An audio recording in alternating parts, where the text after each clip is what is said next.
Is it Ninetales? Which could it be? You're on the right track there. Oh, it's yeah. Oh, if only there was a stupid. Oh, I'm an Ninetales idiot. that started with V. No. Maybe a VUL. If there was a Ninetales like Pre-evolution in the Evo line, yeah. started with a that Vol. started with Vol or something. I don't know. Yeah. It could be anything. Honestly, though, like, good pick. I actually prefer it over Ninetales in design, I think.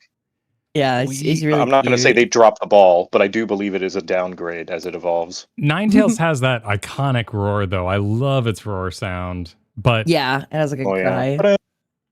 It's kind of sad. Yeah, it's Anytime melancholy. Anytime I play a fan game, like I just finished a fan game yesterday, I see a Vulpix, whether it's the Kanto or a Alolan form, I'm like, yoink, you're coming on my team now. I will switch up everything on my team so I can make sure you're on there. That's just branding, you know? Like, yeah, you got to get that done. Yeah. And you got that really... Do you have a preference between the two? I like the Alolan Vulpix a lot more. The fluffy white. It's really cute. I haven't seen an Alolan Vulpix. I am Googling now. Alolan Vulpix. Here we go. Oh, that is... I have seen this. That works. I have seen this. Yes. Yeah. I actually, before I had this VTuber Sona, like way back when I first started streaming, I didn't have a VTuber model at all. So like I had like Alolan Vulpix like emotes, and like my profile picture was an Alolan Vulpix, and then I was like starting to pick up with like streaming and stuff. I'm like, okay, I don't want to be like centered around this Pokemon because I don't own it. So I'm gonna change it up and like get something that's like me and myself. So like Six Tails and like the white hair is like based on the roots of having Vulpix as like my starting stuff when I started streaming, but then it led to the VTuber that I made today. So that's freaking sick. Yeah, little origin story. I don't think I've ever stuck with any sort of handle for long enough for it to become my handle. I think folks around these parts probably like think of my Warrior Light, but there were so many WoW tunes before that. And Kyle reminded me the other day that my Steam profile pic is the OG Raichu art, and that kind of hit me in the middle of one of our Nuzlocke streams. I was like, wow, yeah, I don't think I've changed that since the day I made my Steam account, which at this point is probably the longest running account I have. I think it predates my Gmail account. Wow. So, yeah. And I'm a picture of Don Knotts because, what was it? Left 4 Dead. It would say, and so played by Don Knotts. And I thought that was the funniest thing in the world. I will admit, I will confirm, as someone who's still your friend on Steam, it's still funny. It's still the funniest thing in the world. Oh no! Oh, zombies! Oh, there's zombies everywhere. I'm imagining Don Knotts saying, "Oh, pills here! Oh, no pills! Oh, we got a boomer! Oh no, the boomer!" Oh my goodness! Oh, that's great. Well, thank you to both of our guests for joining us today. Joe, at this point, you need no introduction around our corner of the internet. And as far as like the neighbor from, yeah. Well, wait, which neighbor? From literally anything. But what one were you going to go with? Yeah, I was going to say the neighbor from Home Improvement that just peeks over the fence and gives advice every now and then. Oh, perfect! I can do this. We'll just right there. There it is. There it is. Perfect. Now get a fence detector. It's not about having the best Pokemon. It's about having the Pokemon that you think is the best. That'd be a great show. That'd be such a good show. I'd be super into that. As long as they do it with stop motion, like Pokemon Concierge. Yeah. Oh, I love Concierge so much. It's that. so cute. It's so cute. It's so freaking pretty. I love stop motion. I'm a sucker for stop motion animation. So when they announced they were doing Pokemon stuff, I'm like, sign me up, please, please, please. Would Tim the Toolman Taylor run a gym or a Pokemart? Ooh. He'd run the bike shop. The game corner. The gambling corner. Yes. Oh no. Oh no. Oh, that's just Tim Allen as Tim Allen would run the game corner, knowing his history, but yeah. This is good. Now we need to cast all Tim Allen's famous characters as like, who would Buzz Lightyear be in Pokemon? Who would Santa Claus be in Pokemon? There's Santa Claus is a Pokemon. That's that Delibird. Is there a Yeah, space Delibird. You keep calling him Santa. He throws presents. Yeah, Delibird is Santa. He's just a handsome penguin. It's fine. It's fine.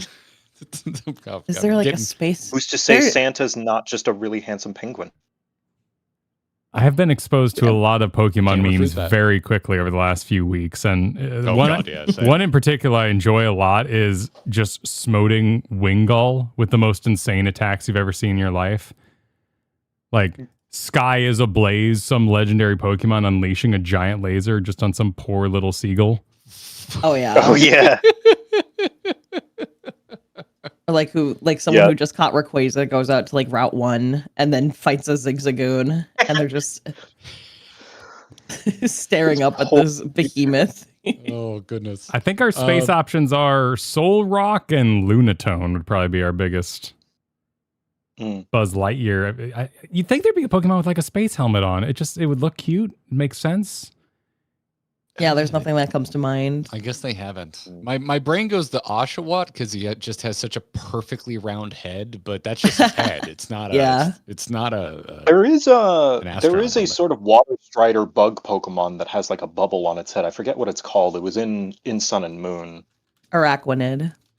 Araquanid, that's the one. But that doesn't look very Buzz Lightyear. It just has a bubble on its head. Yeah, there's a little spider guy. Oh, he's cute. Oh my goodness. Yeah. I like this guy.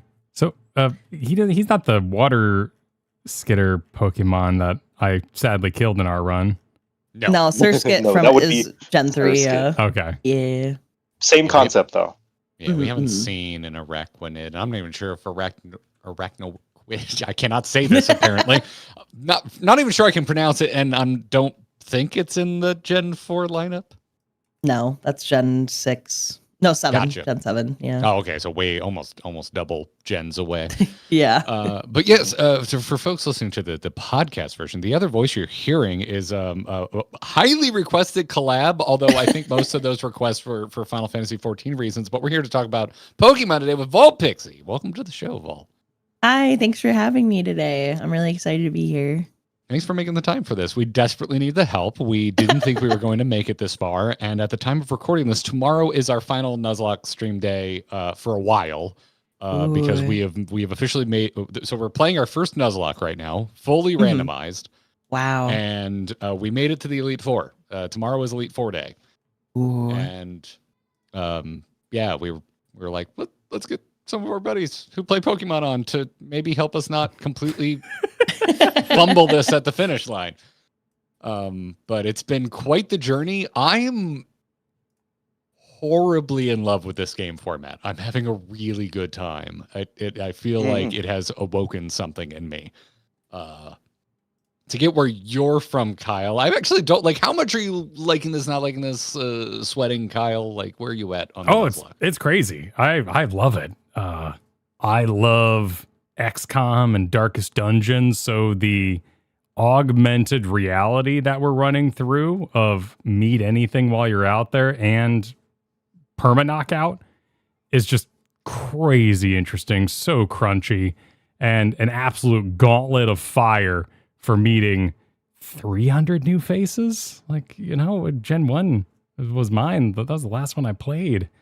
Wow. I believe the word you're looking for is only. It's the only one you played. Yeah. Yeah. What game are you nuzlocking? Soul Silver, Heart Gold. Oh, I see. Okay, gotcha. So you have all of the up to Gen 4. So yeah, that's a lot of new faces if you only played Gen 1. Yeah, with the randomizer, it's just shy of 500 Pokemon, I believe. Mm-hmm. It's like 480 and change. Yeah, Joe can attest because Joe and I have gotten together to talk Pokemon a few times because late last year I played Silver for the first time. If I hadn't played that last year, Kyle and I could have very easily given our resume and said, we were kids in 98. We played Red and Blue. That was it. But last year I did play Silver. So I have finally played more than one Pokemon game, even though I've actually played every version of Red, Blue, Yellow, Fire Red, Leaf Green, Let's Go Pikachu Eevee that's ever come out. Like, I just like that first game a lot. Yeah. And because of just varying interests as new Pokemon came out. I missed like the first sequel, and then I think I just kind of was like, well, I missed the first one. I guess I'll never play one again, except when they remake the one that I have played. So. Do you have like an interest in trying out the other generations now after doing your Nuzlocke, whether it's just like a normal playthrough or even doing like a Nuzlocke challenge run or some other kind of challenge for the other gens? It is going to take so little convincing to get me to play more Pokemon after this. I've been having a blast. Yes. Yeah, I threw Kyle under the bus at the end of the other stream because we had folks in chat being like, "You guys gonna do any more?" I'm like, if we're not playing Pokemon, it's Kyle's fault because I'm down to play. I'm down to play Pokemon 24/7 basically at this point. We got a lot on the docket. We got we got Chrono Trigger happening on the 11th of next month. We made this stupid promise. Final Fantasy VII. Final Fantasy game. Yeah, we're gonna do that. We're gonna make, but completely personal reasons.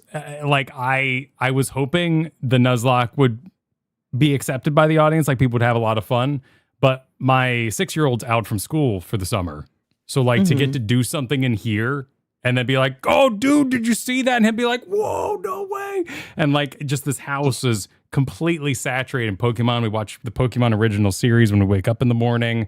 We go to bed. We play a game before bed of the Pokemon cards. Complete chaos, like half made up rules, But it's still like it's kind of a magical thing that's happening around. Oh, you're making like, it sounds exactly like my childhood, like what we would do. Didn't care about the card rules. We just cared about like looking at the art or like making our own rules up, watching the anime. Like you're making a core childhood memories for them. Yeah, exactly. That's so sweet.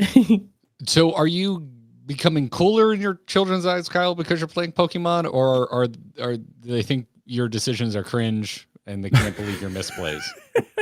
Well, most of my misplays are made up. So like when you saw Lance get out of Deoxys, you should have caught that. That's note number 1. Is you should have stolen that from Lance. Yeah, that was pretty messed up. That's like double not right, because not only can you not catch trainer Pokemon, but you weren't even fighting Lance in that scenario. Yep, Lance was helping you in the forced duo fight in the Rocket headquarters. So yeah, okay, all right. So it's actually your kids that are cringe at making misplays. But yeah. But, there's just so much raw passion. You're not going to interrupt that. I should have a Garchomp. That's my big note. Is I really messed up in the randomizer. Should have gotten a Garchomp. Ooh, that's rough. That's rough. That is your mistake. But so with Joe, talk to you. We know you've done a Nuzlocke. Vulpixie, I know you've done at least one. What's your history with running permadeath challenge Pokemon runs?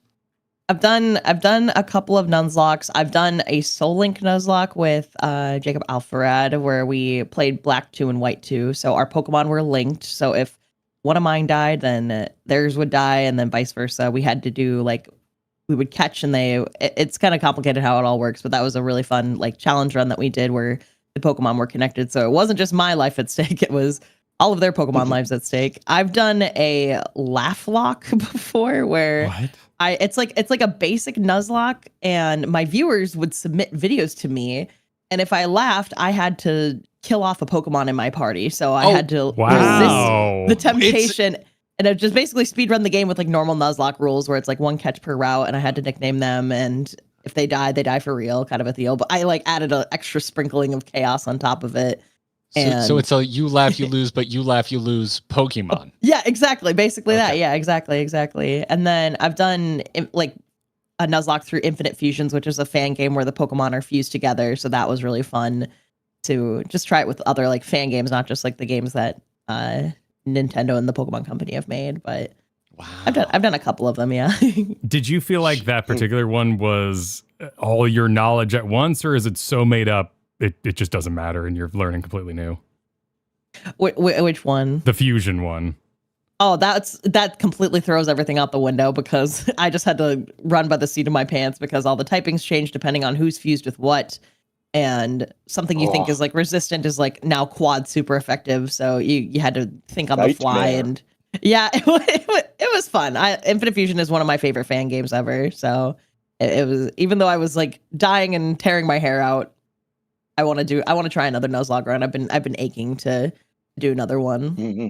folks in our Discord, we have like a channel in the Discord where folks can submit questions for the podcast, and one of them was already just like, ask Vol about the ROMs that she's been playing, and so yeah, I just finished Pokemon Nova yesterday, so that was a game that was set 10 years after the events of Ultra Sun and Ultra Moon, which is the Gen 7 games. Absolutely phenomenal fan game with how they presented like catching Pokemon in the overworld, all the character sprite arts that they did. They had absolutely cinematic finale battles going on there, and the music choice, it was a pang of nostalgia because I loved Ultra Moon when I played it way back when in 2016 or whenever it came out. So been playing that. Obviously Infinite Fusions, I play that so many different times, so many different iterations. I do streams where I just ask chat, what two Pokemon do you want fused? Okay, let's get it up there and see what kind of crazy creations we can make. So that's really cool. Yeah, there are so many really good Pokemon fan games out there. It's fun to play in between while waiting for the mainline stuff to come out, like in between Legends EA and now we're waiting for Winds and Waves. So yeah, it's interesting. Being locked in and paying real attention to Pokemon for the first time since it was new for me, because not only are there just so much in official releases, you would just never run out of things to play if you just wanted to stay in the Pokemon ecosystem, because there's like the breadth of fan creations is bonkers. Oh yeah.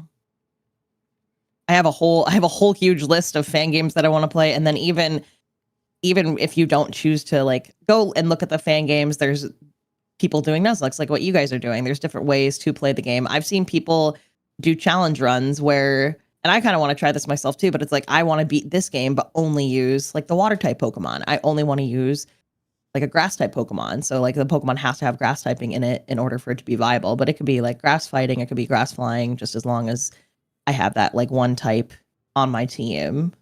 So it boggles my mind too, like with how creative people can get with making these challenge runs or doing like a Pokemon run where it's eggs submitted by their friends and they mod it to make it so that the craziest thing can hatch out of an egg, like a Rayquaza with all the crazy moves, just people's creativity with Pokemon is astonishing. That's why I love Pokemon. That's wild. Yeah, it's insane to me that in so many challenge runs, if it's not a speed run, people go, I don't even know what I'm looking at. But like our rules are immense, and we were doing the Soul Link as well. We're avoiding the like no similar types thing just for our first time, just so we have Pokemon. Yeah.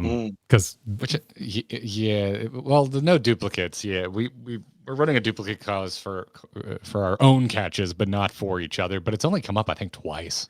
But there's like that one Soul Link rule where like if I have a fire type, you can't even run one. Like that's one of the main Soul Link things that come up. That one we can send straight to hell. That sounds terrible. Yeah, that one's rough. So Jacob and I, when we did our Soul Link, we actually started out that way, and then I'm like, this isn't fun. Can we get rid of this rule? And they're like, yeah, sure. So we did away with it because I'm like, I just want to, like, I understand some people in the comments can like push up their glasses like, you didn't follow the rules. I'm like, it's my game. I'll do whatever I want. I'll make my own rules. It seems These like are just guidelines. It seems like a great like limiting factor for when you're really aware of every little piece. Like I have a bird with a hairdo, Star Raptor, and and it got a little that narrows it down, and it got a fighting move, and it's like, this squeezes in like so much more power than I thought it would otherwise have, and became a main part of my roster. If you knew all those little things, if Garrett said, sorry, I have a fire, you can't have one, I could be like, well, I could still get this, I could still try. But with our limited knowledge, no. I fired up another Red playthrough, Fire Red, over the weekend because that's just how much I'm enjoying Pokemon right now. And I was like, wait, Pikachu can learn Dig? Oh, this is going to make Gym 3 so easy. Just remembering these weird, bizarre pieces of coverage that exist on certain Mon. And it's good. But yeah, the crowd's been good. No one's really been holding our feet to the fire too much or accusing us of cheating or scamming, or it's just been kind of good vibes. I'd say the worst vibes are from me, because every time Kyle makes like the slightest mistake, I'm just like, how dare you? You've offended me and my ancestors. Like, what have you done? Because we're running Soul Link rules as well, and like, let me tell you, like, both of us. Let's be completely honest. We know nothing about our Pokemon knowledge is basically terrible, but I do have slightly more Pokemon knowledge than Kyle. And for the first like 2 streams, and in retrospect, I've kind of realized this, Kyle. I didn't make mistakes, so like every little flub up was from you. It's true. And it's true. I was completely normal, chill about it. I definitely didn't rub your nose in any of it at all. Nope, definitely didn't take it personally. Definitely don't. So you've been studying for tomorrow? I've got my triangulations of all my weaknesses and all ready to go. Like I'm set. No, but that's definitely the thing I've been struggling with the most is duo types, because it's like I know my weaknesses and my defenses for the most part. Every once in a while, I still have to think extra hard about Dark and Steel, because those were not Gen 1 things, which is like where my brain is kind of locked forever.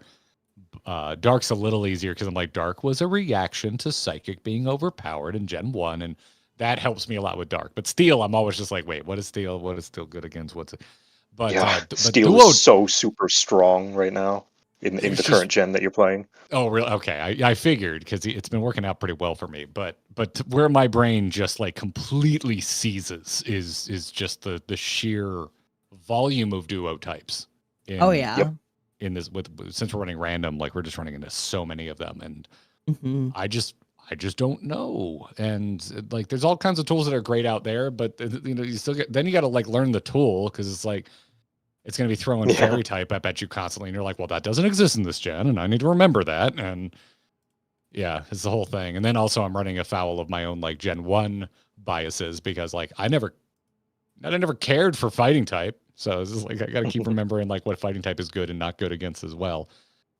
So I have found my limitations very quickly, and I feel like I have learned a lot. But the duo types are still just like, all right, where's my weakness calculator? So you mentioned that you're definitely. Oh, sorry, you go, Vol. No, you go. Sorry, there's a slight delay, I think, because of how far away I am, and this internet. I'm just out in the middle of nowhere, and that's, if anyone's curious, that's the only reason I haven't been talking much, is because like this internet is very slow. I'm noticing, so I'm just gonna not talk as much because we'll try and hold the door for you a little more. Yeah, exactly, Coach JoCat. We'll make sure we really set the stage. But you were mentioning, Garrett, that this makes you want to play more Pokemon, and that's always the thing, is like you play a little bit of Pokemon and it makes you want to play more Pokemon. Are there any ones in particular that you're eyeballing? Everything in between this, probably not Silver and Gold, because I've already played Silver. I do need to go finish out Kanto. I haven't done the Kanto post game of Silver, because that was a big surprise, and then I freaked out. But I also like I had planned out like. Someone gave me the hours to get to credits, and I planned out exactly how long I had to get there, and I made it work during like a week that Kyle was gone. And I was like, oh, cool, a whole other week of game. I don't have time for this right now. So I haven't gotten back around to that. So I do want to do that. That's like the peak for me, because I'm like, I still can't believe there was the first Pokemon sequel just had all of Kanto just back in there. But yeah, everything else between like in Gen 2 and Gen 3, getting up to, what I know from Soul Silver and Heart Gold, because the rule changes I find fascinating. I never really, like, I knew vaguely, I had heard about generations and all that, but for the longest time I just thought it meant new Pokemon. Now that I know it's also like the rules change and morph and get molded, I'm like, oh, it's like an addition of D&D. Like the rules are different and they change. And I find that really fascinating. Or I'm not, like, Kyle's way more the D&D nerd than I am, but it's also like, it reminds me of like all the eras of World of Warcraft balance, which I really enjoy, and part of why I like the classic experience over there. So now I'm fascinated, and I want to see like the Gen 2 rule set in a Gen 2 game, and a Gen 3 rule set in a Gen 3 game, and a Gen 4 rule set that isn't Silver and Gold. So yeah, I think I will say I'm not as personally interested in like the 3D games, because I really like pixel art Pokemon. Valid. So, yeah, zeroing in on one in particular. I don't have. Yeah, I don't know. But Yeah. I'm kind of tempted. Well, to just if you're getting used to and enjoying the Gen 4 rule set, then of course everyone's recommendation is going to be Platinum, because that's kind of the good version of Diamond and Pearl. Like, I love Diamond and Pearl. They're the games that the first Pokemon games I owned rather than borrowed and played like a friend's Game Boy. Diamond and Pearl kind of suck. I love them. Compared They to suck. Platinum, yeah. Compared to Platinum improves so much. There are, count them, 2 fire types available in Diamond and Pearl. 2. It's so The whole dire that there is a fire type. Yeah, there's a fire type Elite Four, and 3 of his team is not fire type because they're not available, which is stupid because Sinnoh introduced additional fire types. They gave Magmar an evolution, but it's locked to the post game, which is so dumb. I don't know why they decided that. But yeah. Platinum just puts that evolution and other fire types in the regional decks, like, you should. Huh. Okay. It's funny because fire's been like the biggest bottleneck in our randomizer. In fact, Kyle, do you even have a fire? I don't even have fire. No. You still haven't gotten a fire in Erupted Elite 4. I have found 2 fire types. It's definitely one of the rarer types for sure. It can be very helpful though. Kyle, you also struggle with flying, right? I think you just got your second flyer like right before. We haven't done Victory Road yet, so we have another catch or 2. I have no counter to flying is my big deal. The rocks are always also ground, which means they're kind of weak to everything that I need them for. You haven't found an electric type? The Voltorb, the Electrode, would be the only. Yeah. Not great. Not and then, of course, you have the Link issue of like, I might have something amazing, but it's awful for you. Well, we've run into that a decent amount. Oh, yes, that's right. Like, one of you caught a Raikou and it was attached to a love disc. Yep. Oh my gosh. I got the Raikou. Way. Kyle got the love disc. Yeah. So we shout out to our member of our community, Avani, who has made a Soul Link website for us. So that's so cool. Awesome. If you look at Kyle's screen, he's got it on screen here, so you can see like all our links in the order that they were caught. And oh wow, and their nickname and everything. That's so cute. Yeah, we had it completely insane. I think it was our 3rd day streaming. Fourth day. Our 3rd day is when half of our team died. We went from having no deaths to almost whiting out. Like, we had Kyle ran into a Kingdra. Max agility Kingdra, was just 3 crits in a row. Deleted 3. My heart's sinking. Oh no. Yeah, and like I was just like, wrongly, I'm like, that's a Gen 1 Pokemon. That's not bad. No, it isn't, Garrett. That was an evolution that came later, and it is in fact very bad. Gen 2 with one weakness in Dragon, which you did not. You was very risky to do, but like, of course, the only option you really had at a chance, and it had Sniper, so its crits were higher too. Like, so a bunch of folks in our community were crunching the numbers, and I think the consensus was Sniper was not confirmed, but the crit damage was high enough anyway. So not confirmed, but always the chance. But even then, like Kingdra is that is a rough one to encounter just because of the one dragon weakness it has. Yeah, I was surprised how smoothly our Nuzlocke went. We learned later on that one of the settings we had on was keeping statistics within range of the Pokemon we were battling. Mm-hmm. But then, Gym 5 Kingdra showed up, and they're like, okay, yep. Anything can happen, but that also like made us sweat the next 3 gyms, and they were nowhere near as hard as Gym 5. Gym 5 was absolutely our wall. And we got the Gym 8, and I was just like, well, this is the gym that usually has the Kingdra, and I know we're running a randomizer, but if the stats are being kept within the same range, a Kingdra is more possible than not, but luckily we did not see a Kingdra in Gym 8. What is that little lady ghost that is just insane and haunts our dreams in every corner? It's like Mistress Eva or something like that? Oh, Mischievous, yeah. Oh, the one we saw like 7 times last and stream? every time, every time this shows up, we have to like full pause and deal with the insanity that this thing brings out. Yeah, you did also go up against the evolution, but the evolution didn't give you as hard of a time. No, It's all of the Mistreviouses that you kept running up Mischievous, against. Yeah, that thing's crazy. Yeah, we got a lot of chat interaction done every time a Mischievous showed up. So Kingdra, in your Soul Link so far, Kingdra has been your most difficult challenge. Yes, short of catches, because with Okay. randomization on catches are also pretty. Yeah, catch rates. I think I have a Zapdos that took 60 plus balls, I think was the count. Oh my goodness, that's crazy. Yeah, and it went down to Pokeballs, and so I made the catch with a Pokeball. Nice. The catch rate Flex. was 1.5%, I think. Wow, the flex. Oh yeah, that thing's linked to a Gorbis right now. Yeah. It's Mm. there. We have Not worse terrible. links. It's not a love disc. It's not. Yeah, it's not Yeah. a love disc. It's just horrifying to even want to field it in the first place because it's got the soul of your Zapdos death noted to it, and I just don't want to Yeah. play that card.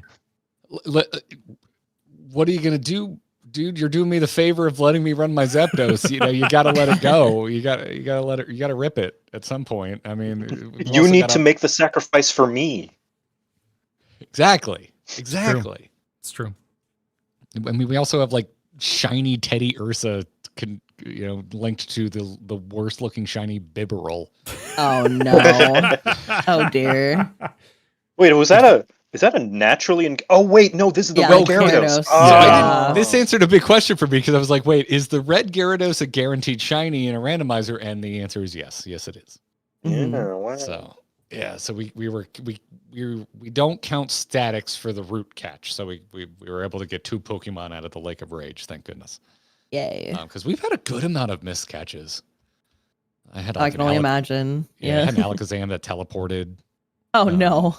We ran into some legendaries really early on before we had any statuses or even not even to complain about the Pokeball catch rate. We didn't even have the money to buy enough Pokeballs. That's always the issue whenever I start playing, like, especially Infinite Fusion, when I just want to go catch every single Pokemon because I want to fuse them all together. I always scream at my chat. I'm like, chat, I'm so broke. I'm just a broke little broke little girl. I just want to catch my Pokemon, but I have no money. Yeah. So I'm forced to progress the game instead of spending 6 hours fusing all my Pokemon together so I can go afford Pokeballs. I must know why chat is saying classic Garrett. Are you accusing me of being classically broke? Like what are you throwing at me right now, chat? What are you doing? But yeah, I was curious. Like, do either of you, when you do Nuzlocke, do you do anything? Do you modify anything economically? Because we had some folks in chat recommending that we just start with money, but I honestly I enjoyed the feast or famine of it all. No, I don't ever modify the money or anything. Same. The only thing I modify is just the if it's like a randomizer or not, or like 1-to-1 or world mapper, however you do it. Gotcha. We're running rare candies to speed it up and hopefully knock it out That in 2 too. weeks. Okay. Yeah, As that we're too. doing. That's fair because grinding, especially in the older games when EXP share was only limited to 1 Pokemon, that is so fair to have the candies to help.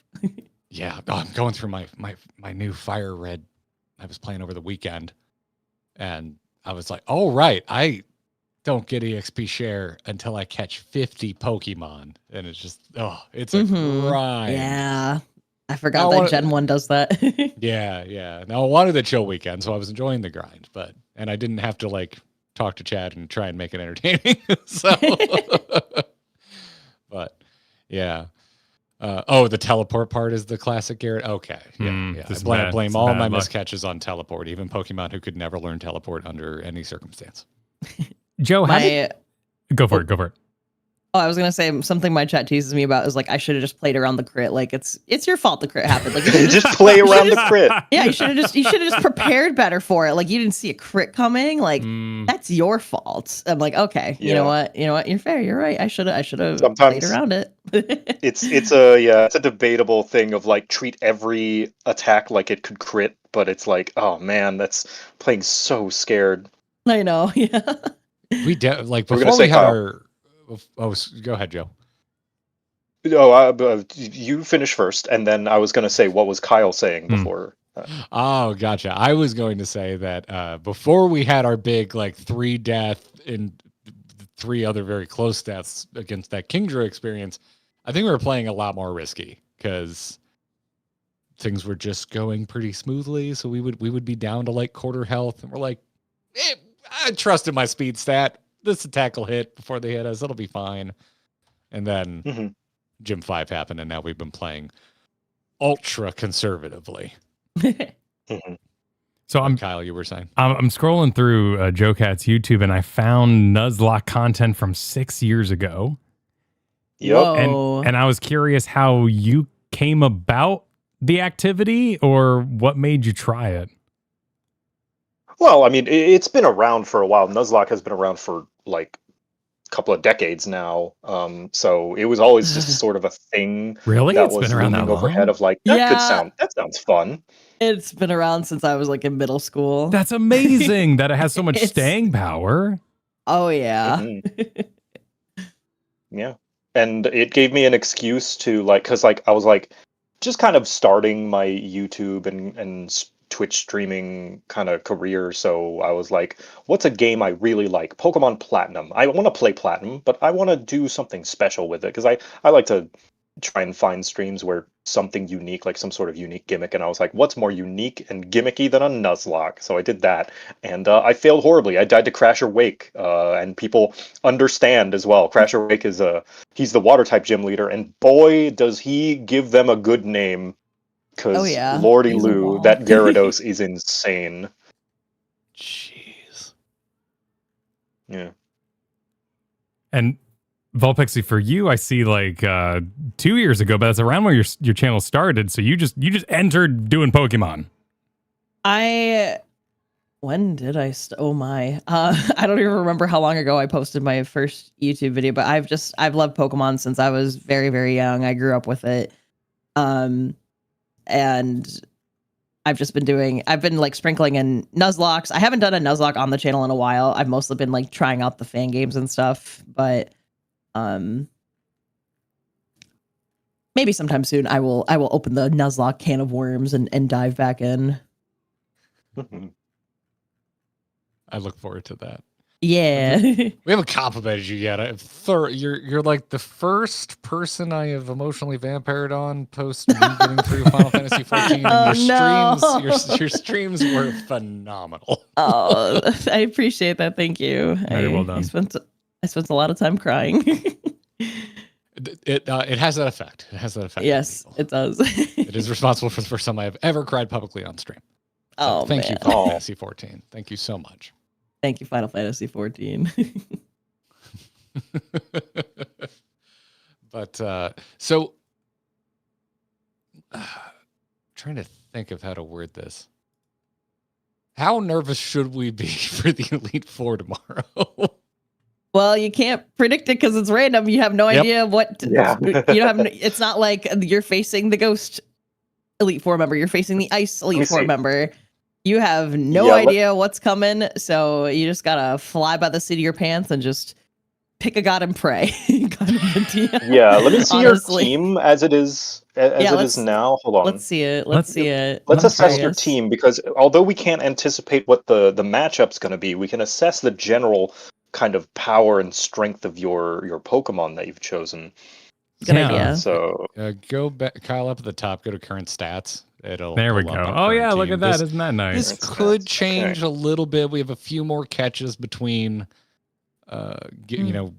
departing for Victory Road and getting to the actual Elite Four. But I would imagine most of this will stay. Okay. This is pretty. I'm gonna say this is a pretty strong team. I don't know about you, Vol, but like you've got a legendary on one side, a pretty decent spread. Like on Garrett's team, like a decent spread and a legendary. Like Snorunt is a little rough. Like you're gonna want to evolve that ASAP. It's one level away. Okay. Yeah. Are you turning it into a Glalie or a Frostlass? Okay, so I don't understand that question because I am Gen 1 Andy. Okay, so there's an option with the Snorunt? So Snorunt, if you have a female Snorunt and you find a Dawnstone, you can turn it into an Ice Ghost type called Frostlass, which was introduced in Gen 4.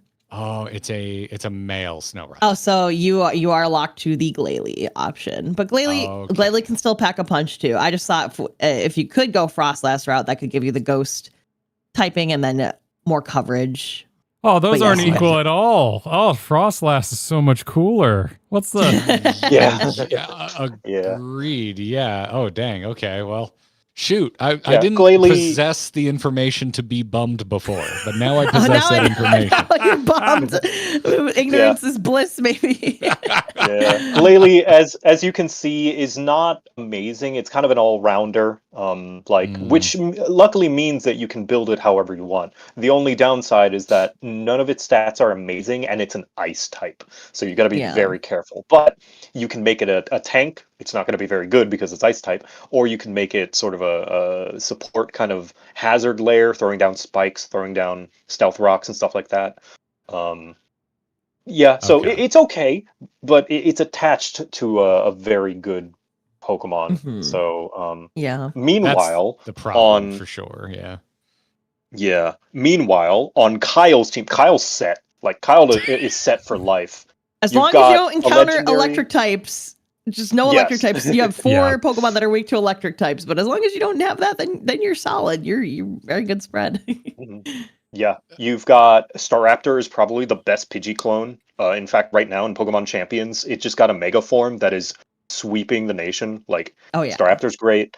Sceptile is great. Suicune is probably the best among the 3 like beast legendaries. Metagross is a fantastic pseudo legendary, and love Metagross. Gorbis is probably your weakest link here. But it's by no means bad. It's just kind of like meh.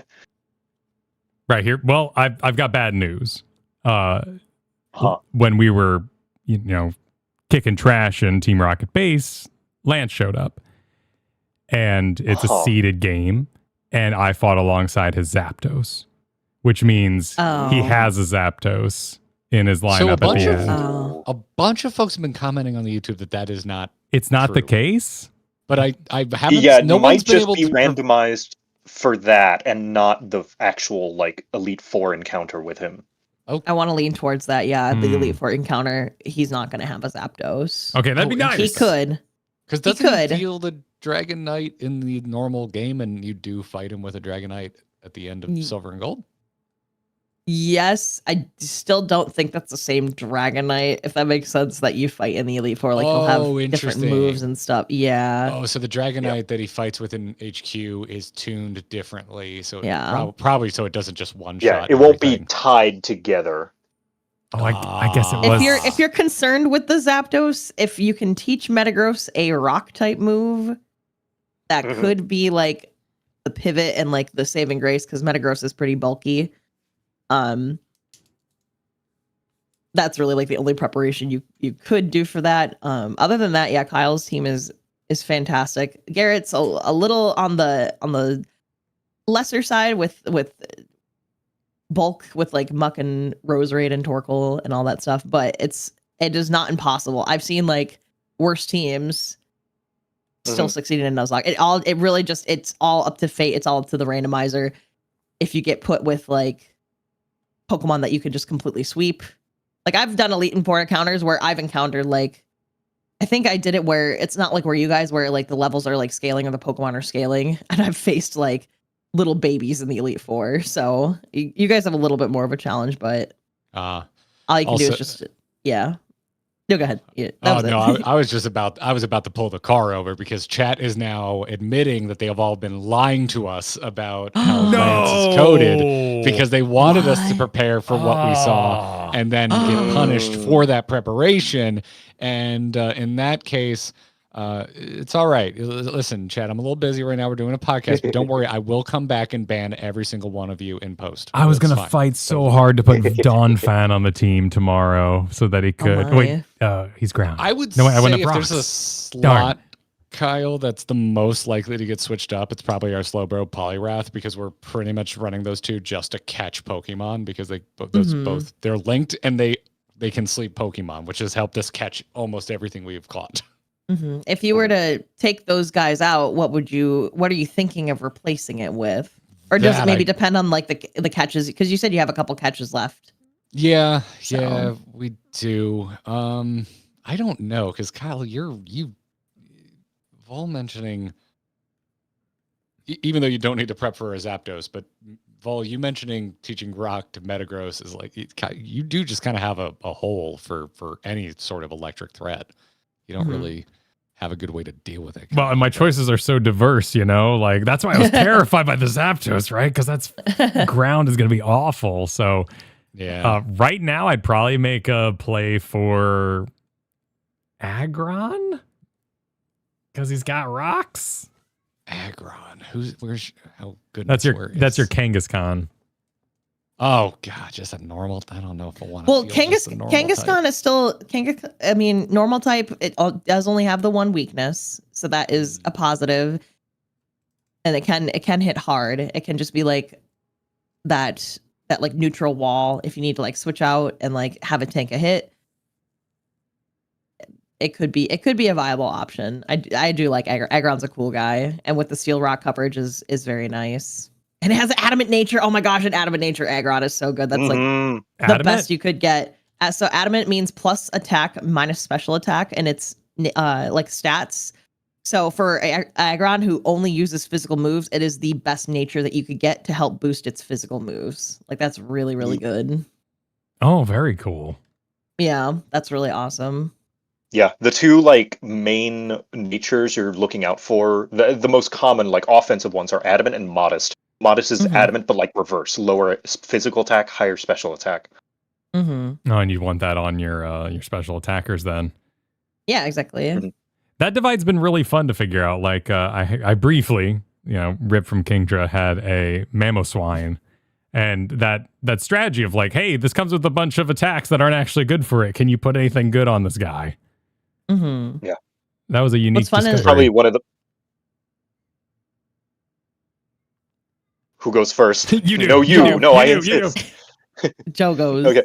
Yeah, it's probably one of the best additions, like more subtle additions, but has had the greatest impact on Pokemon in terms of game theory and competitiveness. Was the physical special split, just like allowing so many more varieties of Pokemon styles, and like they're some Pokemon that were garbage before, like. For Alligator, for instance, having a high physical attack stat, despite being a water type, now actually being a lot more viable because there's physical water moves now. I was literally going to comment on that. Like Gen 4, it's fun that you're playing Gen 4 Heart Gold Soul Silver because that's when the physical special split happened. In all the gens prior, it depended on what type of move you were using. So like electric type moves were all special. I don't know if this is accurate. I'm just pulling it out of my butt, but like that's correct. All electric moves are all physical. All psychic moves were always special, but now there's like Joe was saying, physical and special water type moves. So it just adds for so much more creative gameplay, and like you can build your Pokemon in so many different ways, in ways that like your opponent may not expect, which is really fun. I love hitting them with the special modest Crobat. No one ever expects a Crobat with like Heat Wave. It's like what? Yep. And then it one shots the ice types. That's really cool. That's been the thing I've really been enjoying about this is it's just like seeing how deep it goes, because like I like Pokemon, but even I think fell victim to the it's a simple like my first RPG for kids, and it's just like there's so much variation, and it's like that's what's beautiful about these games, right? Is you can enjoy them as kids casually, but there's so much depth to dig into if you do want to go there. It's Kyle and I use the word crunchy a lot. Yes, crunchy. It's a very positive compliment from us, and we love it when a game gets crunchy. Going through our retro Final Fantasy playthroughs, it's why we both loved 5 so much. Is it just like really just kind of handed you game systems and said, "Go have fun." And but it's Pokemon here is scratching a very similar itch for me, but with like so much more variation. Just because, I mean, God, we have almost 500 Pokemon potentially that we could come across. But that's also what makes it fun about the Nuzlocke rules and the Soul Link rules.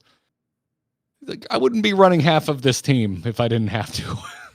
That's the beautiful thing about Nuzlockes is that you're forced to use Pokemon that you normally would never consider to use, and then you become emotionally attached to them. Yeah. It adds to like that level of challenge, and it's like, oh, I never thought that we could make something work with this like little turtle who spews smoke. But lo and behold, if we build him correctly and we put him out at the right time, he could be our run savior for all we know. You never know. So it just adds to that level of excitement, which is why I love Nuzlocke. They're so much fun. Yeah. I do have to say that you guys have set a good example for Heart Gold Soul Silver as well. Like during our chat, I recommended against using rare candies, just because. Well, rather not recommended, but I just said that that's the way I like to do it. Like you do whatever works for you, best for you, and like I was inspired to play my own private Nuzlocke. You know, while I'm on a trip right now, I've got my Steam Deck and I've got my own emulator playing, and I think you guys using the rare candies was the right way to go. I'm like feeling the grind right now, and like, oh, even with like speed up, my god, the levels that they decide to send at you in the wild grass make no sense. Yeah. Why are they like 10 levels below the trainers? This sucks. Bonkers. None of my what's the movie you've been false swipe? None of my I haven't gotten a single Pokemon that can learn false swipe. Not a single one. And so once we started hitting that midsection of like the middle three or gyms 6, 7, and 8, where they're like all within a few levels of each other, but the wild Pokemon are on average 10 levels lower. I was just killing things. I couldn't catch anything because I couldn't deal. I couldn't even tackle without killing them. And luckily I found Eradicate, and then I forget which Fang it is that does 50% of the current health. Super Fang, Super Fang. So I got Super Fang, and that helped. But in the same stream that I got the Eradicate, made a bunch of catches with Super Fang, I lost my Eradicate to a random low punny with low kick. That's the worst. Pour one out for Jerry. It's like the most random of Pokemon, and then it's just like all of a sudden you blink and then your guy's dead. It's like wait, what? That just throws a whole wrench into my plan. It's wait.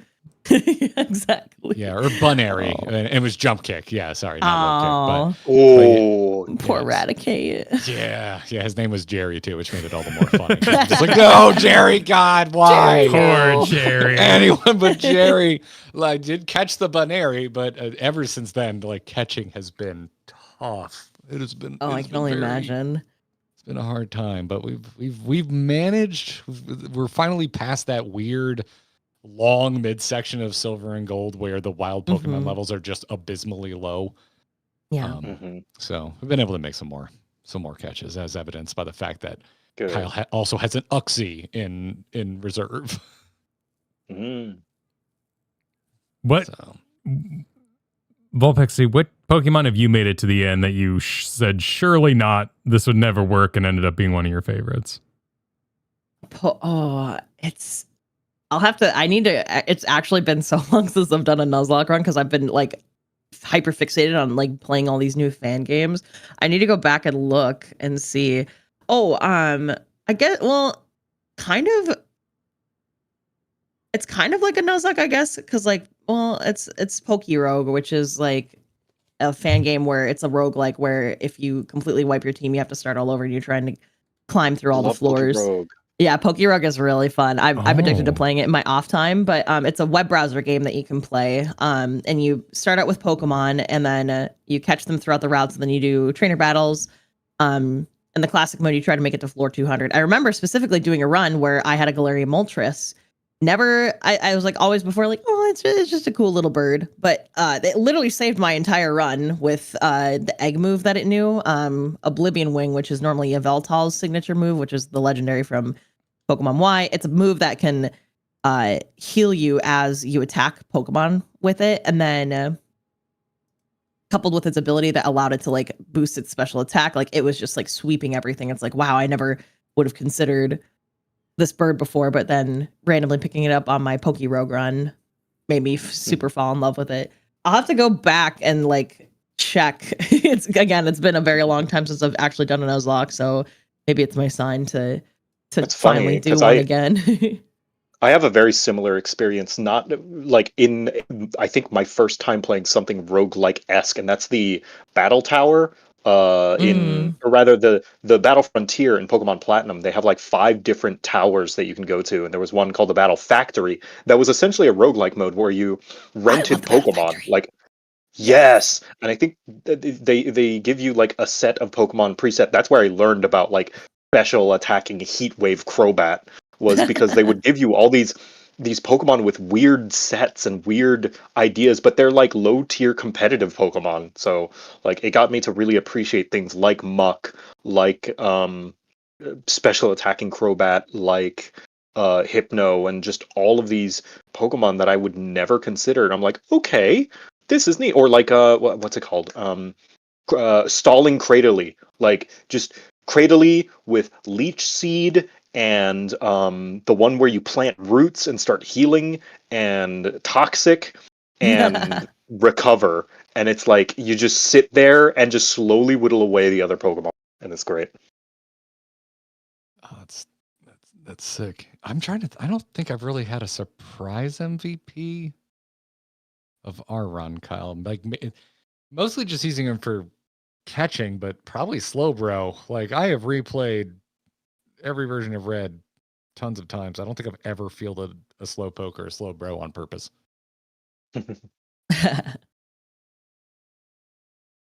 I'd say maybe Oh, sorry. I'd say Poliwrath, because he was an early catch, and that power of the fighting in a water was amazing. But honestly, I just didn't know what Metagross could do. And everyone was just like, just keep using Metagross. I'm like, no, I gotta learn. I gotta learn counters. I gotta learn about this game. And they're like, just keep Psychicking and it'll take care of everything. Good. Don't listen to the This chat. game's gonna screw you over. Game's gonna screw you over. Take your wins. Take your easy modes when you have them. How do you hear about this stuff? Like, okay, so Nuzlocke's been around since 2010. Yep. And I've never heard of Pokerogue. This looks awesome. Oh, I'm addicted to Pokerogue. I mean, I don't even remember how I found out. I think maybe a friend was like mentioning Pokerogue, and I'm like, oh, I just Googled it. I'm like, oh, this looks fun. Oh, I'm gonna try it on stream one day. Oh, I'm really addicted to this. Oh, let's make a video on it. that's my pipeline. That's my train of thought. Oh, this looks cool. That's literally what happened with Pokemon Nova. I saw it on Twitter. I'm like, oh, this looks cool. Oh, wait, this actually looks really dope. I'm downloading it right now. We're playing it today. Kind of a deal. And I just finished it last night. But yeah, and I love that all these games are obviously free to play. They can't like monetize them, but it's just like, wow, all this like great Pokemon stuff is for free. I can sink all my hours into it. Yeah, if you guys haven't tried Pokerogue, you definitely should. I think it might be because Pokemon is so huge that it's just exposed to so many people that it's easier to hear things from the grapevine, because just about everyone has played at least one Pokemon game. Yeah. So just by sheer like ratio of how many people know Pokemon, like the chances are higher that you're going to hear about some small fan project or like fan game and stuff.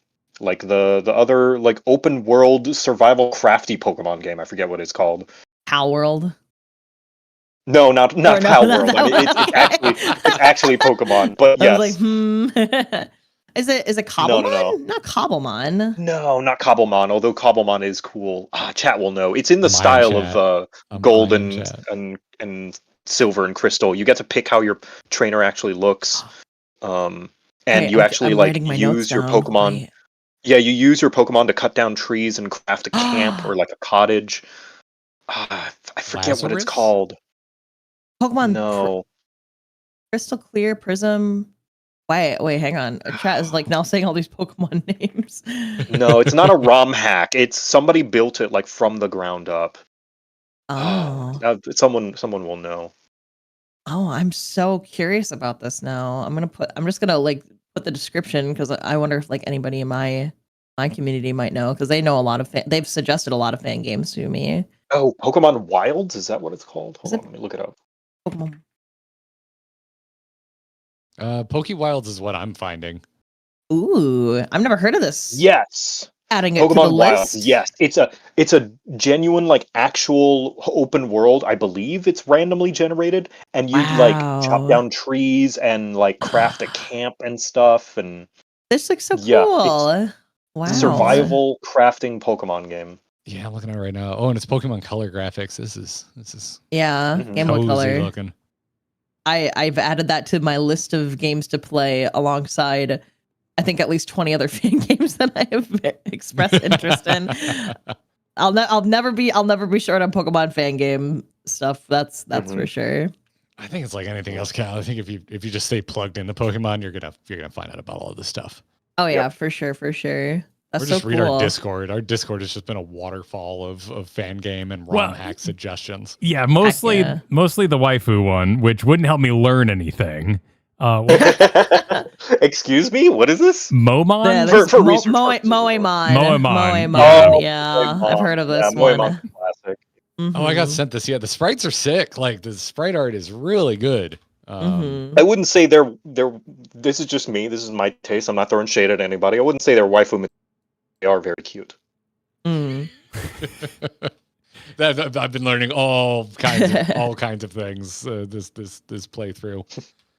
Oh, someone in chat mentioned Odyssey. I'm actually working through Odyssey right now. I was playing Odyssey, and then Pokemon Nova came up and completely took over my attention. So now I'm gonna go back to Odyssey. That's like a dungeon crawler one. I've really enjoyed that one so far. How does that work? What?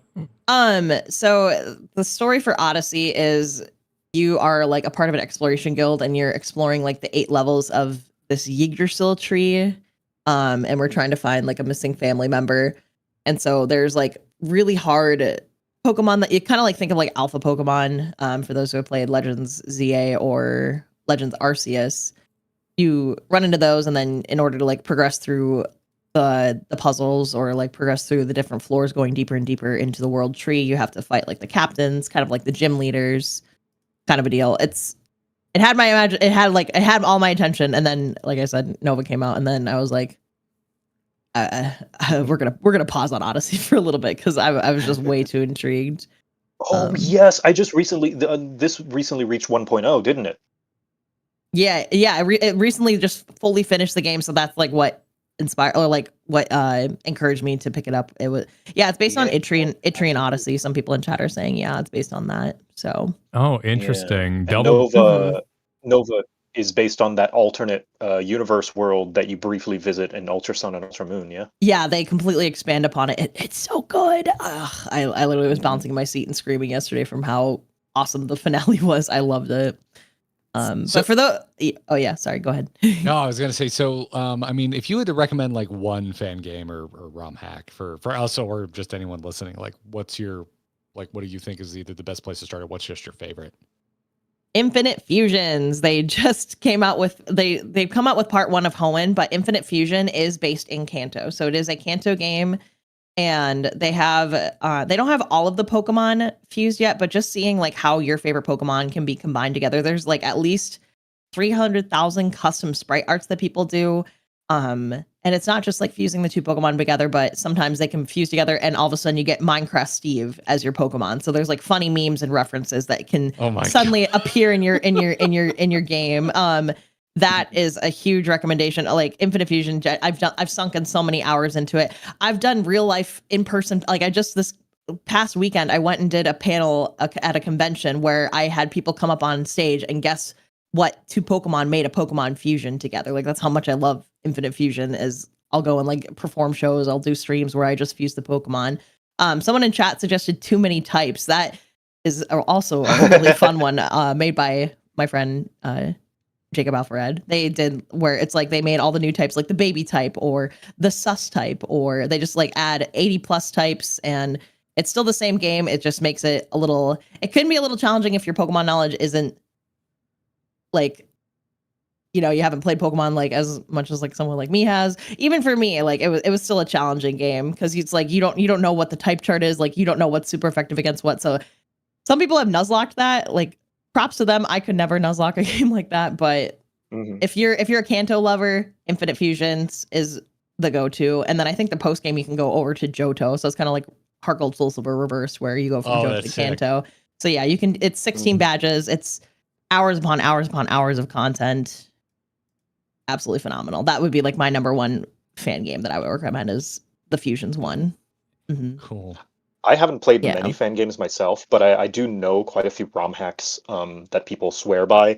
And if you're not if you are wanting something a little bit more closer to home and not out there and just to Mhm. ease you in, being a Gen 1 Andy, Garrett, I would recommend Pokemon Ultraviolet, as that is the one that most people swear by is like a very, very good reimagining. Well, maybe not reimagining, but polishing of Gen 3 Kanto, the Fire Red and Leaf Green remakes. Yeah. Where they Oh. just give a lot of quality of life stuff. Allows you to catch all 300 something Pokemon from Kanto all the way to Hoenn. Oh, jeez. Oh, that's awesome. Oh, I see this art floating around all the time, and I just assumed it was Yes. someone imagining Ultraviolet's- Let me look at this. Yeah, Ultraviolet's probably the most Oh, yeah, I've seen famous this. ROM hack Mhm. that's mostly just like a quality of life and not like a complete overhaul. Yeah. If you want to torture yourself, you could do like Emerald Kaizo or Radical Red. Kaizo, yeah. I've tried, or like Emerald Rogue, which is like a rogue type. I probably will never touch like a Kaizo. Maybe just to like humor myself for one day, but for me, like I like a good mix of like Pokemon being challenging, but when it gets to be like that level of challenging, then it turns me away because then I'm just like, I just want to have fun with my cute little guys, you know. So what's I'm a looking up Kaizo? Emerald, If I were I'm to looking do- up Emerald Kaizo, and the first result is If I were to notoriously do a brutal. Kaizo, I would not Nuzlocke it. No, yeah, no. So what makes it a Kaizo? What is a Kaizo? It's like Pokemon on super ultra omega hard mode. Like the AI is super smart. From what I know, the Pokemon are random and the moves are random and the abilities are random. So I've seen people do like 1,000 attempts before they could even clear it just because of the RNG like screwing them over. Geez. Yeah, and it's like that just like terrifies me. I'm like, I'm okay. I just want to play my silly little Pokemon game. Maybe like I said, maybe one day I'll humor it, but I think Emerald Rogue and like Poke Rogue are like my hard limits for like the challenge modes. But sorry to interrupt, my bad. No, it's all good. We had folks in chat recommending that we randomize abilities and randomize evolutions, and we were like, no! What are you talking about? For a first time Nuzlocke, yeah, that would be tough. No. That would be very hard, yeah. Absolutely not. We have very limited Pokemon knowledge. That would be insane. Yeah, I wouldn't even touch that because it's like it throws off everything that you expect. Maybe for fun one day, but that's the beauty of it. Maybe. It's like a one-off. Yeah. Because it's like so random. It's like you kind of get the experience no matter what point in the game you're at. Mm-hmm. I like the idea of this Odyssey. Kind of reading through the rules, it looks like basically the setting of every isekai. Yeah. I really like it. I've sunk in like 5 or 6 hours into it, or maybe I've sunk in a couple streams into it. I really enjoyed it. Huh. And they're really easy to install too, which also adds to their accessibility. It's just like it's not like super complicated. Appreciate the reacts. It had so many folks suggesting their own fan games, but then when everyone heard you both were coming by, they were like, ask them about ROM hacks. So appreciate the recommendations. Yeah. Huh. God, that's a lot there. Goodness gracious me.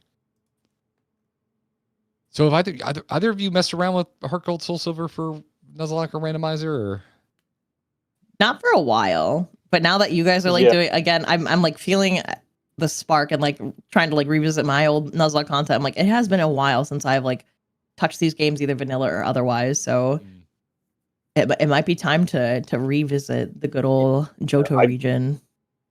I did play Johto like a while back. I played Heart Gold Soul Silver like years ago and stopped because of the stupid bad level scaling and XP deficit. Yeah. But like right now, literally, like I got a Steam Deck and I figured out how to install an emulator on there so that I could play Heart Gold Soul Silver Nuzlocke of my own, not randomized, of course, but like a version of it that includes like all 400 Pokemon and like the ability to evolve without trading and stuff like that. So yeah, you gave me the Pokemon bug. Thanks. Well, this is also partially your fault, Joe. So happy to send it back your way. It's all a big cycle, clearly. We all feed into each other. That's how it happens. Mm-hmm. I do want to like try Emerald. Is kind of the one I'm hearing is like really well balanced, or maybe more difficult. Yeah, Emerald's pretty good. Mm-hmm. Yeah, I like Emerald a lot. It's the one that I feel like Chad and our community are talking about the most around the subject of a Nuzlocke and also around the subject of a randomizer. Is there a reason for that? I think it's just the story of Emerald is like so beloved, and then just the encounter, like the Pokedex isn't too big, and then like the gym leaders and all that you can encounter, whether you randomize it or not. It just the characters are memorable. It's just a favorite. Just a fan favorite. And it's also there's just a big fondness for Hoenn, and like Emerald, I think is probably the most polished / most like kind of content rich of that kind of era of Pokemon. I agree, yeah. Because there weren't a lot of... That's when they were like really experimenting and trying new things, it was Gen 3, because Johto, Johto's Pokedex feels like an extension of Kanto. Like a lot of Pokemon are evolutions of previous Pokemon, whereas Johto, they really were throwing things at the wall and seeing what sticked, almost to a little bit of fan dislike as well. They're like, oh, where's all the too weird and out there and strange, but it's now looked back upon with fondness because of the fact that it was trying things new, this kind of tropical environment with really weird concepts for Pokemon, and like you've got things like Tropius and Torkoal. Is Torkoal Gen 3? Yes. Torkoal is Gen 3, yeah. Snorunt, and just all of these weird Pokemon designs, and of course trumpets. Trumpets are a big thing. A lot of trumpets and too much water. It's a fun memory. Like it's a very nostalgic game for people. Yes, it's also the first time, and some would argue the time that they nailed it the best, having an evil team that posed a more existential threat than a criminal one. Like Team Aqua and Team Magma using Pokemon, legendary Pokemon, at the risk of the destruction of the entire world is a common trope now. Especially like you'll see the blueprints being laid if you ever play Platinum or Black and White, or Sun and Moon and X and Y. This trope that is established in Gen 3 of evil team tries to utilize power of a legendary Pokemon, it goes wrong and threatens the world. That is like a plot point that is reused, and it was established, I think, firmly in Gen 3 with Emerald, Ruby and Sapphire and Emerald. For sure. Yeah, because Emerald is like the third version of Ruby and Sapphire, so it's essentially the third Pokemon game. Correct. Okay. All right, gotcha. And so, excuse the complete nubbish question, but like, what makes Emerald better than Ruby and Sapphire? Because it combines both. You get the best of both worlds, right? Now you don't get all the same like version exclusive Pokemon, just some of them, but you get to experience both Team Plasma and Team Magma and Kyogre and Groudon. Whereas Team Magma and Aqua Plasmas for Black and White. Yes. The little slip of the tongue. Sorry, my bad. It's There's just so many. Team Aqua and Team Magma. Yeah. But like you get to face them both. You get to catch both Kyogre and Groudon.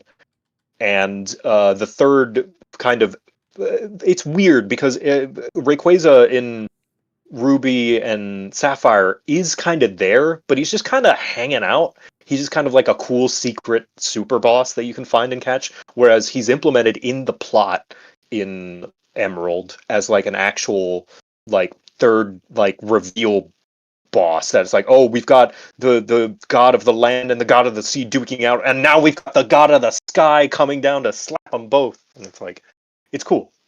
Emerald was the first one to do like an actual little cutscene too in Pokemon with how things happen. I won't spoil it, but it is the first time something like that ever happened, and I just remember like opening my eyes like super wide, like what am I witnessing right now? This is so cool.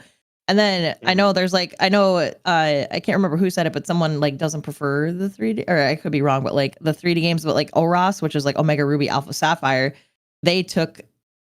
it's kind of like the same thing of Ruby and Sapphire, but it's still like you get both teams and you get an even further better story with like Rayquaza when you do like the post game content. So Omega Ruby and Alpha Sapphire are like one of the like remakes where it's like in the 3D version where it's like, yeah, it's actually like very faithful to the original games, and it feels like playing the original games again, and it feels nostalgic, and it feels like I'm exploring Hoenn again for the first time. But I do like Emerald 2 for the Battle Frontier. Please, Nintendo, one day bring back Battle Frontier and all the facilities. It was so fun to do the challenges of the Battle Frontier. Oh, I would spend hours running around. I love and will sing the praises of Platinum and Gen 4, but I have to admit that it's working off the blueprints that Gen 3 laid. Like Emerald laid the bricks and foundation for greatness that the others merely polished. Mm-hmm. It's a maybe one day post-game challenge area.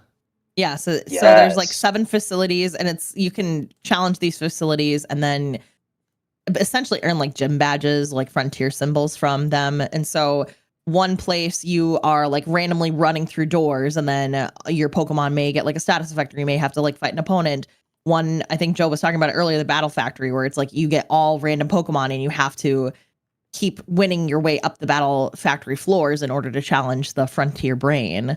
There was like a tournament style. I don't even remember all the facilities. There was one you had to like traverse a pyramid, I think. It's been so long since I've done Battle Frontier, but they were all just so unique. And it was just like new ways to use your use your Pokemon team. Yeah, I'm seeing some what looks like official art. It's got that kind of watercolor style, and there's very much a very obvious pyramid here. Yeah. What I love about Battle Factory as well is whoever you beat, you get to pick to swap out one Pokemon for theirs. Yeah. Mm-hmm. So you're stuck with 3 Pokemon, but if you like defeat a Venusaur, you can take that Venusaur for yourself and put it on your team, so you can build your own team. That was just like such a cool factor for me.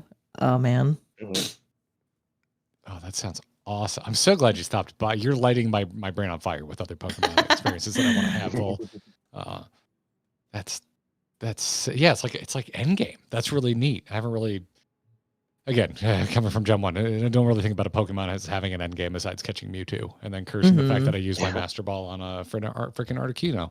So, and it's great for preparing you for competitive Pokemon as well, if you're interested in that sort of thing, because the Battle Frontier is kind of an introduction to what competitive Pokemon is sort of like some of the small things like swapping Pokemon, being locked to level 50, and like figuring out like optimizing your team, because you can't use items, you can't swap before they send out their other Pokemon, like things that are in competitive Pokemon, and winning battle points, which are essentially a second currency from your Pokédollars that you can spend on competitive battling style items like medicines, or like these kind of ring bands that you can give to your Pokemon to raise their like invisible stats higher and stuff, called effort values and stuff like EV items. It goes so deep. It gets deep. Yeah. That's why we've been EVs have been all up in our chats and whatnot. And I originally learned I learned about them from you like a year ago, Joe. You don't need to like those are optimized things that you don't need to really worry about in a Nuzlocke. Yeah, it's been the closest thing we've had to like rare candy pushback. Some folks just being like, "Oh, you're really missing on those EVs." I'm like, "Yeah, but we're already I really 2 don't weeks care. into this." Oh no, I'm gonna miss out on 5 points to my defense. Oh, like I get it. I had like a natty level 99 Blastoise back in the day. I thought that was cool, but yeah, for we're trying to go on an adventure together and kind of keep pace. We gotta figure something out. Got to make some concessions.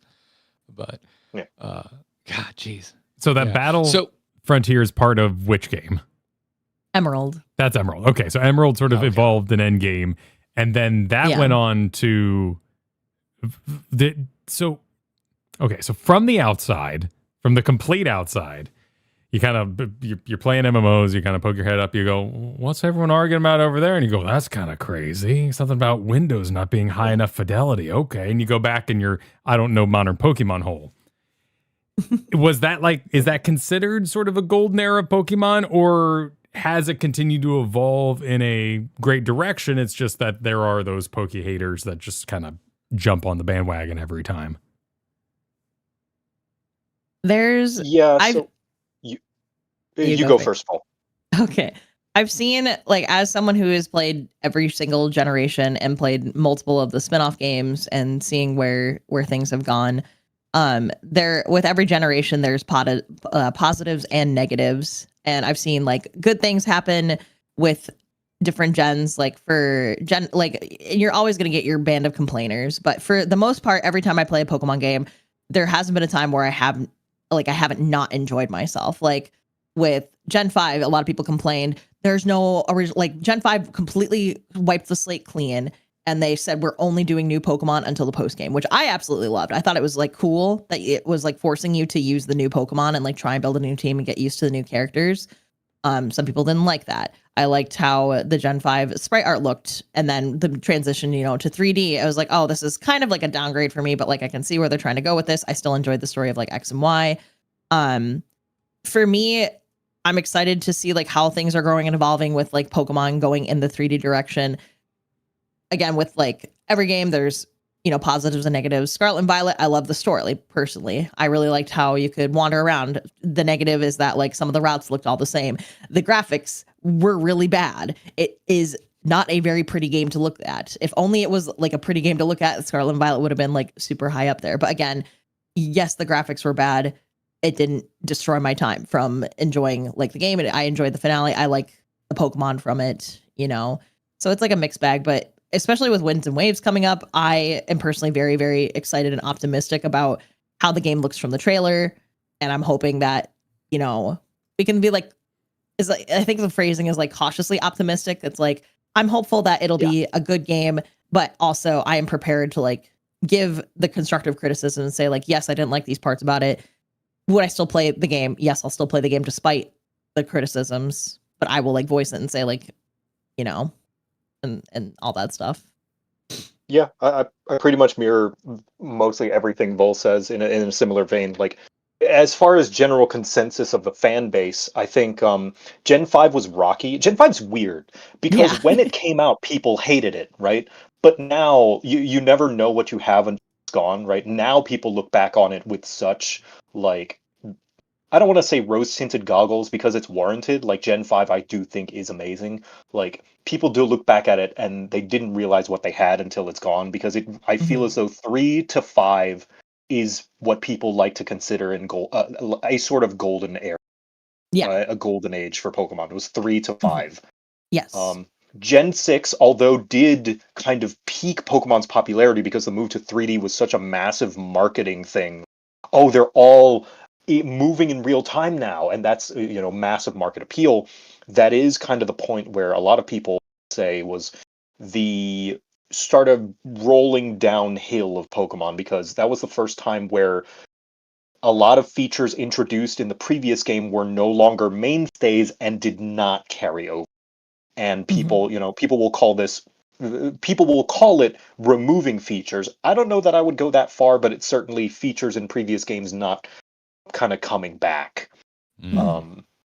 And also the era of concessions.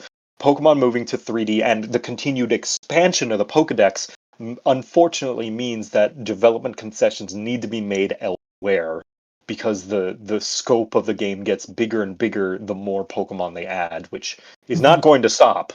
As Vol mentioned, the move to 3D means graphical fidelity is going to be a lot more scrutinized, and unfortunately they don't meet that expectation. I think Sword and Shield was a big low point for Pokemon. It was. In terms of criticism. With you've heard of Dexit, like not every Pokemon's data was available in the game, whether you were able to catch it or not. It was the first Pokemon game where every Pokemon was not transferred. And that's one of the concessions that yeah, like Vol said, I think the majority of the fan base are cautiously optimistic, because I think the Game Freak and the Pokemon Company realized that Sword and Shield was quite a low point for the franchise, and they've been experimenting firstly with Legends Arceus, and like just using those as testing grounds for trying new mechanics and new ways to play Pokemon, and then implementing what works in the mainline games. And I think that's why Scarlet and Violet, for all of its criticisms that are valid, I think a lot of people are like, yes, this is really good. Like as far as a Pokemon experience goes, this is good. This is what we want. And Yeah. so in a similar way, I am cautiously optimistic. I think they've reached the low point, they're getting up again. They've had their Yeah. warlords of Draenor, and now they're making their legion, perhaps, Mm-hmm. to put it in WoW terms. But thank you for putting that in a language I speak. Thank you, Joe. Yeah. So yeah, I mean, this was like really like, even though Kyle, you and I are tapped out, like we've never been in on like the new modern Pokemon, like all of that discourse very much bled over, and I think that's probably true for a lot of people. If you're just in the games, you probably heard some of the strife and concerns around Pokemon, and the fact that so much of it was visual. Kyle, you mentioned this a lot. It's an easy opinion to have. If what people are discussing is like concerns about the visuals, you don't even need to play. You can look at a trailer, you can look at a screenshot, and you can weigh in on the conversation. And suddenly, it's just snowballing, and it's just kind of like a, I will like say, a vibe check. My devil's advocate for the criticism is like, because I'm like, whatever. Like I understand it. I don't really have as big of a horse in this race anymore. So like, because I'm just like, I'll just play the ones that I want and not play the ones that I don't want. Is I think the graphical, like the lack of graphics compared to other games released in the same era probably is just a symptom of a larger issue that Pokemon struggles to innovate and iterate and improve upon itself. And so things like its graphics stand out more. You notice people don't complain as much about the graphics in Scarlet and Violet because Scarlet and Violet core experience is a lot better than Sword and Shield. Yeah. So it's like you're not complaining as much about the kid in the back of your airplane seat kicking you because the peanuts are really, really good. That's a great analogy. But take away those peanuts and okay, now you've got nothing to eat, you don't have an in-flight movie. Of course the kid kicking the back of your seat is going to feel all that more prominent. Well, and I'm having one of those experiences right now. Like nothing makes you more gullible than a lack of knowledge. Obvious statement, but also makes you just sort of avoid the situation. Ignorance is bliss. Because you have nothing you could possibly add to it. So you say, this all must be true. I guess this is a kid's game. But now that I've played it in, with the help of like a Nuzlocke that made it a little more introductory to so many different Pokemon, I got to see more of the game much faster. The idea from the outside, oh, I'm locked only new Pokemon? Ew, gross, my nostalgia. I want to see a Bulbasaur. That's why I would even play a kid's game. That's completely flipped on its head now because I understand how exciting it would be to just be subjected to nothing but the new stuff. Because that's what I want. Yes. Exactly. But you mentioned that I think that's the healthy way to consume it, I think, is like going in with that open mindset and trying to get that experience because Pokemon's been trying to recapture that. But you were saying, does Pokemon have the same sort of conversation of it's still what it is, it's still turn-based because you're running around, but you can only press the button every 5 seconds, which means it's technically a turn, kind of like, Rebirth or any of the Final Fantasies have going on? They did that. Yes, that is. Yeah, they did that for Legends EA. Yeah. Yeah, so that is core to the experience, and they rarely do kind of mess around with it. Not to blame them either. Like, I don't think they can really make it much stray too far away from the turn-based thing, which Vol mentioned. Legends EA did kind of adjust it a little bit, where you can basically augment your moves to be faster but weaker or stronger but slower, so you move like later. And then they have like a Baldur's Gate style turn counter where you can see how many times before it's your Pokemon's next turn they might move twice in a turn just because they're faster. Like, oh, I love that like kind of stuff. Yeah, that was Legends Arceus did that good, and then ZA was a little more like free with the battle style for Legends Arceus and ZA was a tiny bit different. That's where it had Arceus was where it had like you could see your Pokemon depending on how fast it was. They attacked, and then your other opponent attacked, and then you attacked twice, kind of a thing. ZA was like more reactive, and you would have to time like switching your Pokemon out so then you could avoid getting hit, or like time a Mega Evolution so then you don't get hits, and you run around so then your Pokemon like dodge and move, kind of a thing. So those are slightly different battle styles, but it's still at the core of it. You're still taking turns attacking, and Yeah, I don't see I haven't them played ever either of moving the away. Legends games, so I'm You spreading this have information. to. I should. I've heard They're very good things. genuinely some of my favorite Pokemon experiences. Like I love the main core games, but like some of the spin-off and the side games, like not just like the Legends games, but like the Pokemon Ranger games, the Pokemon Mystery Dungeon games, like those have been Yes. like like the Gale of Darkness, like the Shadow Pokemon games, like those have given me like such strong like memories of like enjoying Pokemon in video games that The Mystery Dungeon fans are loud and proud. yeah, they are. Been highly recommended. They also seem yeah. the happiest of Pokemon fans. If I have That's to be me. I'm a honest. Mystery Dungeon fan. I'm just Okay. super. I'm happy go lucky. And then I love Mystery Dungeon so much. I went and did like D&D campaigns based on Pokemon Mystery Dungeon, where my players are just Pokemon and they go through the Pokemon world as Pokemon and they go through the campaign playing as a Pokemon instead of as like a trainer or whatever. Because who doesn't want to be their favorite little Pokemon when That's they play awesome. D&D? Role-playing Yeah. aspect. That sounds I've seen that. I haven't exhausting to watched it make. yet. Oh my goodness. It's not too bad. It's not too bad. It's really, when you're passionate about it and you have fun with it, it doesn't seem. Yeah. For me, it's not anything. For the It's a lot longest of fun. time, people touted Mystery Dungeon as the best written Pokemon games. Like the character Yes. writing's fantastic. Character and story wise, yes, it is some of the only Pokemon games to make me cry. I mean, I cry very easily at things, but like the emotional beats that Mystery Dungeon gave, especially for like young Vulpixie, who I basically only grew up playing Pokemon. I didn't have like all the systems or anything, so I didn't play like Zelda growing up or anything like that. I had a GameCube, so I played Gale of Darkness and Tony Hawk's Underground and Mario Nice. Sunshine. Those were like my only exposures, but I like basically grew up only around Pokemon on my DS. I didn't get Mario or anything too much.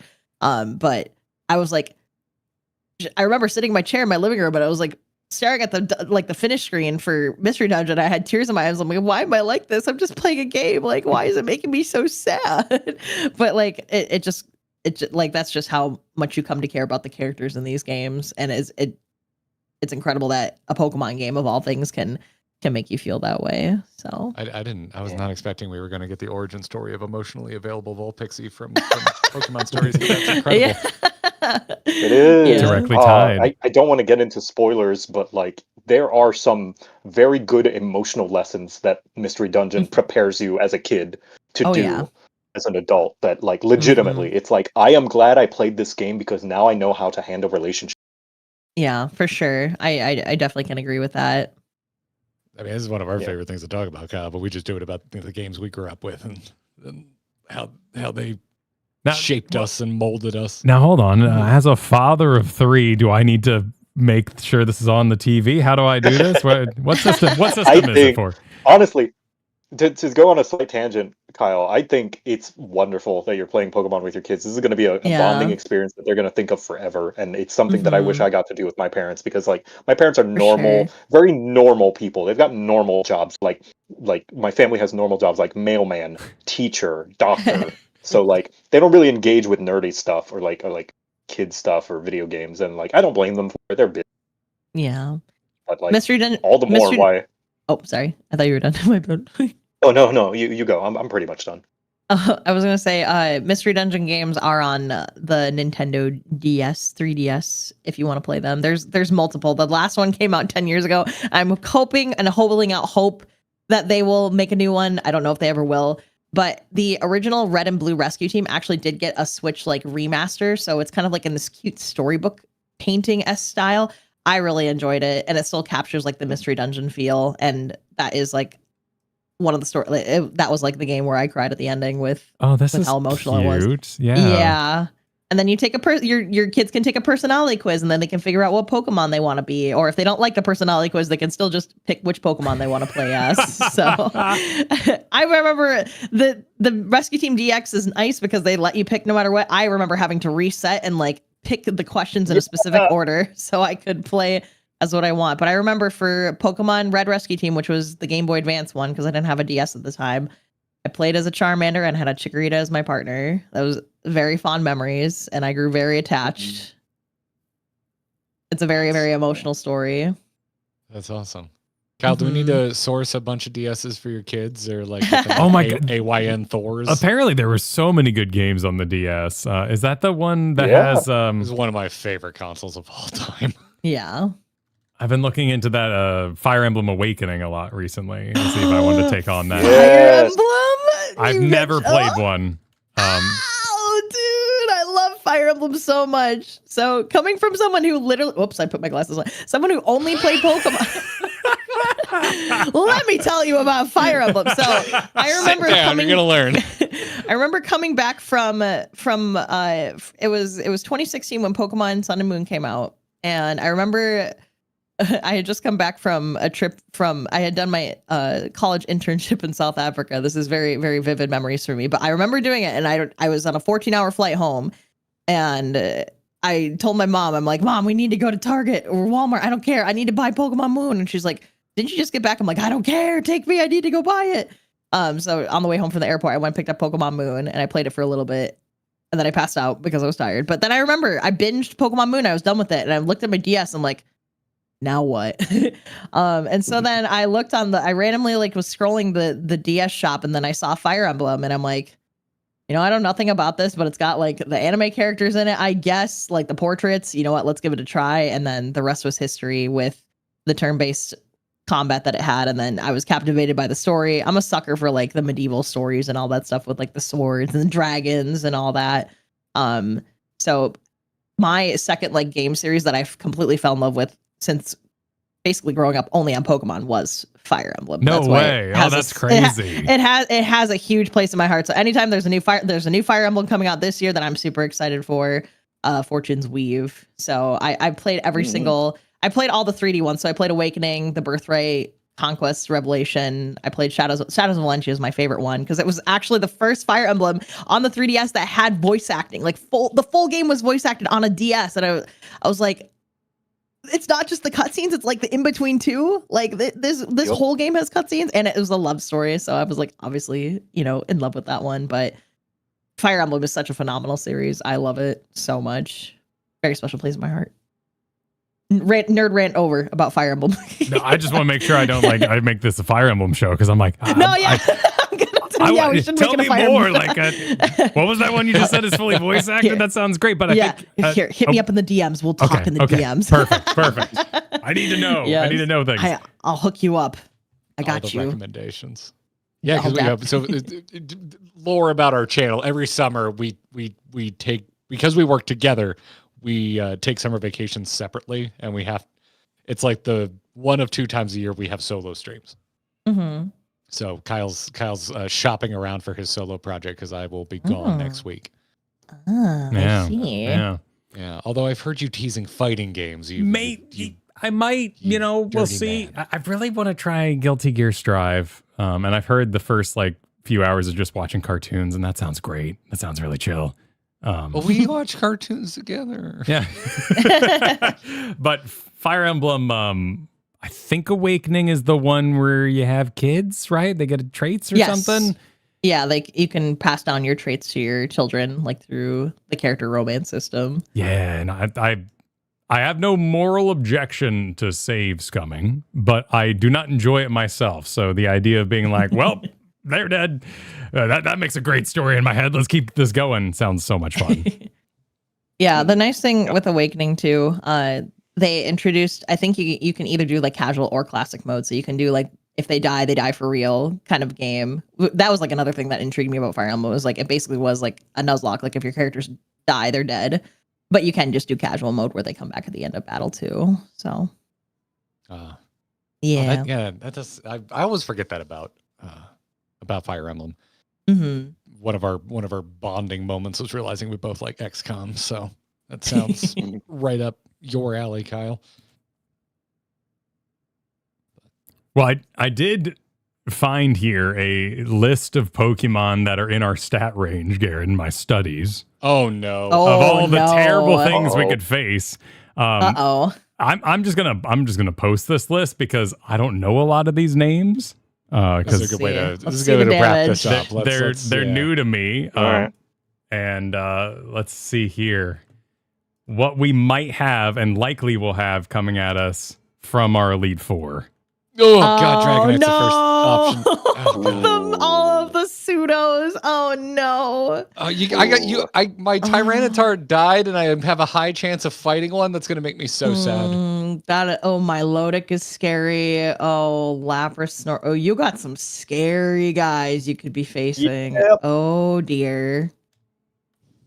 Oh my. We could also fight a Slowbro. Wouldn't be too bad. You could fight a Slowbro. Would Yes. Wouldn't be too bad. Yeah. Oh, Aerodactyl's scary. Yes. Oh my god. Kyle has gone up against 2 Aerodactyls. 2 so far. And none of them were gym fights. Oh my crap. Oh. Oh no. Also, I have the sleepiest seed ever made. Like, oh my god, my guys are constantly being hypnotized and just sleep powdered. Aw. Had to buy so much Yeah. awakening. I always yell at my games when I'm playing. It's like, of course you would get the crit, but like, and of course you break through all of the confusion without getting hit once. Of course you break through paralysis and you hit me. But anytime I'm paralyzed or I'm confused, like I'm paralyzed every turn. I'm hitting myself on every turn of confusion. I never get a crit. This is why The I game's was rigged. I was so thankful when Joe, you started DMing us after our big death fest, and you were like, you really couldn't see 3 crits on 3 separate Pokemon 3 turns in a row coming. You could not really have played around that. Don't feel bad. I will say I was a little like maybe I was swayed a little at the Brovorce happening. I was like, no, please, no. Kyle did his best. But I understand the emotional investment. It's the first Pokemon you played in a while, and you get really invested in these Pokemon. Like, you killed my fucking... But like... losing my Tyranitar. Like, that was... Dad are fighting. That was a moment of this year of things we've done together where I was just like, I don't think I've had a bigger, like, honest to God, emotional, just knee-jerk reaction to looking over, going, wait, what's linked to the Pokemon that just died? Oh no. Like, yeah. It's just... No, but you're adults, you can handle it. But like, man, in the moment, I'm like, no, stop fighting. Stop fighting. We got so much art in the art channel of like we have an old one now that gets reused all the time. That's just us angrily hugging. That says Brovorce averted. Aww. Kyle, do you have that art handy? I have no doubt that I can find it. Give me a hot moment here. Yeah, this is the thing. As if this is gonna be the thing that breaks you guys up is playing Pokemon together. Honestly, I was probably more mad. I think it was Kyle's first or second missed catch, and it was pretty early. I think it was our first stream, and like I wasn't even to the grass yet, and Kyle like goes in. He's like, oh, I'm just gonna try and catch this, and it doesn't work. I was like, oh, bummer, man, that stinks. Well, I guess I missed whatever that catch is. And I walk into the grass and a Bulbasaur appears. And then I got real mad. Now, to be fair, it's called double slap, not 5 times slap. Yes. So I never intended to kill that. Yes. I see where the mistake was no made. Sense. Yes. Well, because I think we all think like you, Vol, we were like, I'm not going to get the good luck on this. My double slap isn't going to hit for maximum. There's no way. Yeah. Nope, it will. Yeah. Multi-attacks, when you use them, always hit 2, and the enemy always hits 5. Yeah, that's Exactly. the logic. Except when you least expect it. Yep, except when you're using it to catch, and then it will always hit for max. Yeah, then it'll kill it. So then it's like, you don't get an encounter. Every time. It's called read your tool. We know what it does. It's what Kyle was doing was gambling. That's what Kyle was doing. He was putting it all on black. And in all fairness, you can't read the tooltips of the enemy's moves, so Yeah. Actually, I mean, we're double screwed. First off, gamers can't read, and also Final Fantasy 14 players can't read. So like we're Yeah, we're just messed up. Oh, we're screwed. the literacy runneth over. Yeah, I wish you guys best of luck. Like you got a decent team. Yes. I think just trust your instincts. Mhm. Don't beat yourself up over the game screwing you over, because it will. And there's nothing you can do about it. Whoa, 3 crits in a row be upon ye. And Is there anything from the roster that we're not running that is like we just don't understand the power of that we should definitely field? I would say Rampardo Slowpoke is worth considering, because Rampardo's has some of the highest base attack stat of any. It's ludicrous. It's ridiculous how high its base attack is. Problem is, it's a rock type, and rock types suck. It's a glass cannon, that thing. Yeah. Yeah, poor rock types. That's a glass cannon. Empoleon Ninjask is worth considering. Ninjask has one of the highest base speeds of anything, but And it its is ability. bug flying, which Yeah. Its ability just makes it faster. It's bug flying, which sucks. But I don't know. If you're a gambling man, that Empoleon is pretty good. Yeah, the Okay. strat with Ninjask would be to protect one turn, and then you can raise your speed up, but you can baton pass it, and then set your next Pokemon up to have higher speed to start, crushing through other Pokemon. If you want to do that viable strat, and then because Water Steel is a very good offensive type, and then it has a really good modest nature, so that's a viable option too. Can I buy Baton Pass somewhere? Or does that? I think Ninjask sure. just learn. I think not. Does Ninjask just learn Baton Pass? I'm pretty sure it does. I think you passed on Let's Baton see. Pass, Kyle. No, Uh-oh. that was what's its face? Gorbis. Yeah, that got Baton Yeah. Pass naturally. Okay, so Baton Pass is a level 1 move, so you're gonna have to go to like a move relearn to get it. Yeah. If you have the heart scales for it. Oh yeah, we're gonna need heart scales if we want to do that. Oh. Yeah, if you But want to if go only- through all that trouble, but if Yeah, you if only don't, there that's was totally some way to- understandable. Yeah, or we could generate some heart scales. Oh, You wait, could no, do I'm that looking at Gen too. 4. Yeah. Gen 4, hold on. Gen 4, it learns it at level 45, which you'll definitely reach. Oh yeah, Oh, yes, you're but looking not- because you're looking at Gen 8 right here. Yeah. So here's Gen. Okay. Oh, So Okay, it's so on yeah, the table. you'll level it up. Okay. So Kyle, you will have it for the end of the Elite Four, but not the beginning. Not the beginning, yes. If Yeah, we're yeah. running the No, I wouldn't worry about it then. Ninjask is I've like seen- it's okay. Yeah, I've seen teams in worse. Like I've seen worse put together teams for Soul Yes. Links going into Elite Four, and they still come out okay. It's just a matter of don't rush it, don't speed up through the battle. I'm very notorious for speeding up through my battles because I'm an impatient, And I'm very impatient. But just taking your time and just trusting, like Joe said, trust your gut. Like you know what you're doing. You've made it through all the way. You just gotta cross the finish line. And if you don't make it across the finish line, it's about the friends we made along the way and the friends who died along the way, right? failure is a Yeah. possibility. Accept it. The real Nuzlocke was the graveyard we built along the way. Yes, exactly. God almighty, yeah. I'm I really have faith stoked in you for it. guys. I have faith that you guys you'll too. pull through and you'll see that victory screen. Even if you only have one Pokemon left, a clear's a clear. That's what I Clear's say a when I'm clear. doing when I'm doing extremes and everybody's dead and I res everybody with a LV3. I'm like, hey, we're all up and awake and a clear's a clear. We got this. It's fine if we all died.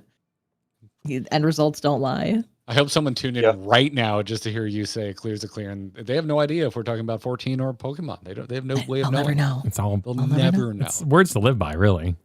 Yeah. Universal. Everyone good for like one more question from our question channel, and then we Sure. can put a bow on this. For sure. We got a question from Rebe, artist of the Brovorce averted art, by the way. For the table, what's a Pokemon type combo you would like to see more of? Ooh. Ooh. Hmm. I'll go first. I immediately know one. Fire fairy types. I don't think we have any fire fairy types in the game, so it'd be really cool to see that implemented. Just a unique combo. I'm a grass defender, so I always like more grass types. I want more grass fire. I know that's a weird type Yes. combination, but like there's that one chili. I haven't played Scarlet and Violet, but I love that one pepper Pokemon.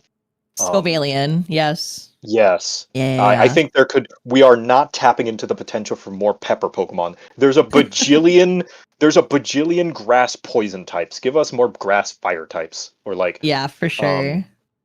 one idea I heard was like a tropical totem Pokemon, like it's a totem pole that's on Ooh. fire. Like that could be a cool grass fire type. Ooh, that'd be neat. Ooh, that'd be cool. Yeah, and- I like that. More grass rock. I think grass rock is a really good combination that like removes a lot of its weaknesses. I love cradling, but Yeah. like grass rock is I think a cool natural combo that I would like to see more of. Yeah, there's not too many grass rock. I think.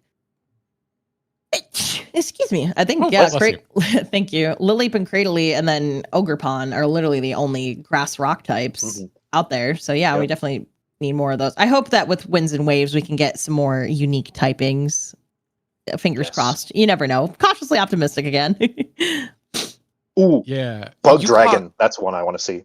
Bug Ooh, Dragon. Bug Dragon sounds fun. Yeah, they had Yes. the opportunity to do that like 3 With times flying on- now. To yeah. have a dragon. Imagine a dragonfly. Yanmega. Yeah. Yanmega Yanmega. should have been Bug Dragon. Yanmega. I hold your hand, Yanmega. I hold your hand, Yanmega. You should have been Bug Dragon. Oh, bug Kyle, flying. You caught one of the only ones of these that exists, but I remember seeing the dual type and being like, "Oh, that's cool," because it makes me think of swamp, and I grew up in a swamp. Water grass. Oh yeah. Apparently, so Kyle, you caught what, Lombre? That evolution type yeah. is the Lombre, only yeah. water grass line that exists, as far as I understand. Really? Oh, you know what? Yeah, I thought it was such a cool type. Ludicolo line. Oh my gosh. Yeah. You're right. I went Oh. digging afterwards because I was like, "Oh, it's like grass and water. That's like swamp. That's so sick." And that's it. That's the only one that's ever existed. Huh. And Yeah, it's we should have more evolutions and- swamp. Yeah.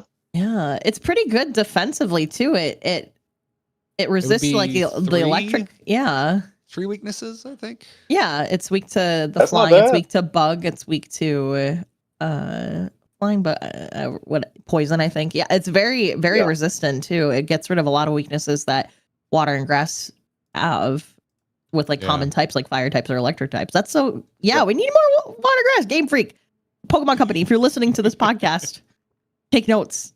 We're just Swampert a is couple water chuds. ground. Yeah, and I disagree with that because when you look at a swamp, it's not dirt. It's green and wet. Like it's greenery and water. It's not Mhm. dirt and water. That's not a swamp. Can I say a hot take while we're talking about like types and starters? Everyone's like, "Oh, the Charizard should have been a dragon type." I disagree. That is such an insane power boost and would be completely unfair to the other starters that it suddenly resists the other two. I totally Yeah. get why you would think that he looks like a dragon, but yes, from a gameplay balance perspective, it would Yeah, Yeah, just from make him balance, the no. And that's A where the starter should Mega not be dragon Evolutions- type. Yeah, that's where the Mega Evolutions come in. I was thinking Yeah. like for the winds and wave starters, I'm like, wouldn't it be cool for like a water dragon type with the water starter, and then usually if it gets like a secondary type, usually that secondary type can be taken out by it, so it all balances Yeah. out. So I'm like, maybe we'll see Yeah. a water dragon, like a Komodo dragon for winds and wave. Who knows? But I'd be That'd be really okay cool. if like somehow all 3 of them are dragon type. That'd be neat. ooh, and then they all can be There we super go. effective against each other. Yeah. Oh, Yeah. that'd be kind of intense. Is there Mhm. is Beast of Reincarnation on your radar since it is a Game Freak game, or is it so outside of the wheelhouse? Beasta reincarnate. What is this? So this is this has been showing up at like all the not E3 things. We have 2 trailers out now. It's coming out soon. it's It's like a Game Freak solo play monster huntery dog. Not not on my radar. Okay. At all. I didn't even know it was a thing. I'll be no, honest. that's equally as fascinating because oftentimes when you have people follow video games, there's a lot of brand loyalty to the company itself. Yeah, 'cause Yeah, I I've think it never heard of looks- it. I think it looks cool, but it also like doesn't look like a Game Freak game. Like it looks very like, I don't know, for lack of a better word, just very kind of like it has that AAA game look, like very intense lighting, a lot of particle effects going on. Mhm. But yeah, What about you? Wait, was that Garrett or Kyle that said like water grass that you wanted to see more? Was that you, Garrett? that was me. Yeah, Kyle. What's your type combo you want to see? I don't know enough to know if it exists, but I would love a real nasty brain bug, psychic bug, like just like Ooh. really Oh, like overflowing brain out the top of some creepy little flyer guy. Hmm. Yeah, there's a few bug psychic types, but my thing is you can never have too many Pokemon. You can never have too many type combos. It's like Funny enough, like Beetle. just the same as Garrett's want. There's only one that fits that, but it's not the brain bug. But I would love that, a brain bug Pokemon. Mhm. What we Yeah. do have is Orbeetle, which people jokingly call Dr. Robotnik. looks like a Dr. Okay, Robot. It looks okay. like a Sonic boss. Yeah, like I can see myself spin dashing and jumping on top of that thing. But yeah, brain bug. I like that. Yeah, if we can make Pokemon based on puns, like Applin, who's grass dragon because he's a worm, then I think we could definitely have a brain bug. Yeah. The possibilities are endless with Pokemon. Vulpixie, one more question here Okay. for you. Came to us from Kotar, said, having been coached through a Nuzlocke before, was there anything the coach lock with Alpharad really taught you that a normal playthrough of Nuzlocke would not have otherwise?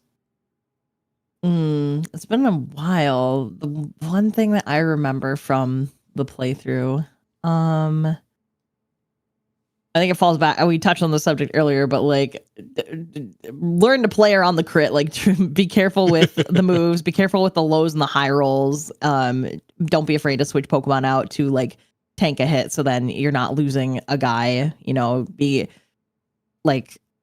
anticipatory of like what move the opponent could be using, so then you switch in, and then you're not left in a bad position. I think is the one thing that stuck out most to me from what I did. Yeah. Okay. All right. No. Yeah. So slow down. It's like yes, I have a bad habit of rushing ahead and getting way too excited. I need to slow down and take a breath. I'm still learning that. Ours has just really been ebbing and flowing because, like, sometimes because there's two of us, we're already talking to each other, and because of that, strategic conversations happen and we take our time. Other times, we're so locked in on our own fight that we don't even like interact with each other, and that's when mistakes happen. Yeah.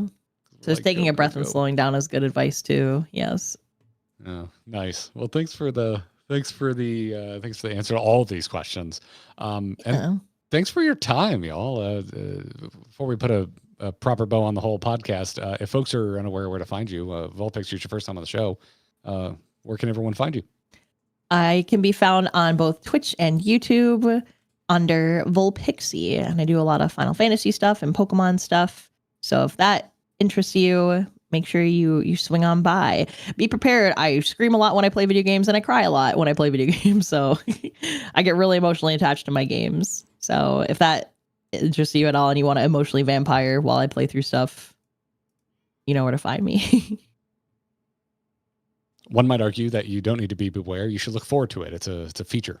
You know what? Yeah, that's the special treat when you come. You can watch me affectionately. My chat calls it squonking, so you can come watch me cry. So the squonk is like a cryptid creature that dissolves itself in a puddle of its own tears. So I think that's what I am. Being sincere and having genuine investment, I think, is in short supply nowadays. Very much I think that's good to have.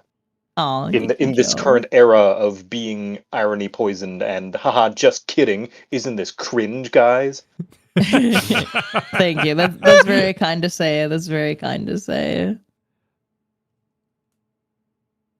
I'm Quote Jack's Digital Circus. Yeah, but I'm doing it ironically because I don't care. Nah, screw that. Be sincere. Mm-hmm. And the internet's own JoCat, where can everyone find you when you are? If you guys are watching Grinding Gear and don't already know where to find me, I think you have bigger problems. I think I'm the closest internet equivalent of next door as you can be. You know where to find me. The YouTube algorithm has failed you if you're having this issue. And if you can't, you're not missing out on much. I haven't been uploading recently. I'm still working on stuff, but it's coming. It's coming. I've just been slow. I'm fairly certain we could introduce both of you as from the viewers also watched. Mm-hmm. Pretty sure you both show up in our analytics, but thanks again, you all. I'm gonna bring the thank you to everyone who watches us. You know where to find us because you're watching us right now. But huge thanks to everyone who supports us on Patreon. Check out supportourbromance.com. These names right there. Oh, I need to update that. We got new. What? Hide it. That's on my fault. That's my fault. That's on me. We'll get that updated. But thanks again, everybody. Chat, we'll stick around for a little bit for an after show. To our guests, you've already been here for like 2 hours. Don't feel like you need to stick around, but by all means. But we're just gonna yap with chat for a little bit. Okay. Yeah, I'm gonna bow out, guys. Or yeah, good night. I'm gonna take my leave too. But thank you so much for having us both. I appreciate it very much. It was very, very fun to talk and nerd about Pokemon. It was a pleasure. Thank you. Yeah. You guys are awesome. Bye-bye. All right. I'll bother you about Fire Emblem. See y'all. Yes, please do. Will do. Bye. Bye. You mentioned Fire Emblem. I was just like, this is turning. This is taking a turn. I was this is keeping it going to short. be a Fire Emblem I was show keeping now. it short. Oh, You did a good job. You didn't survive. Okay. You got them host reflexes. Let me get a Garrett in here. He didn't make it. That's all right. I'm a void. Sometimes I'm a void. He didn't make it. You got to be a void He's sometimes. nothing but void now. Nothing but void energy. Fire Emblem Gaming. How you doing, Chad? What's up? Hello, everyone. Hope you had a good weekend.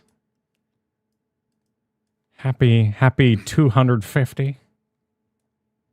I was trying to. I meant to bring up the Boba Fett. I know someone was asking about that, but we were charting so many courses. Oh yeah. Dude, we want to play Emerald real bad now. We got to figure out a way. I almost like.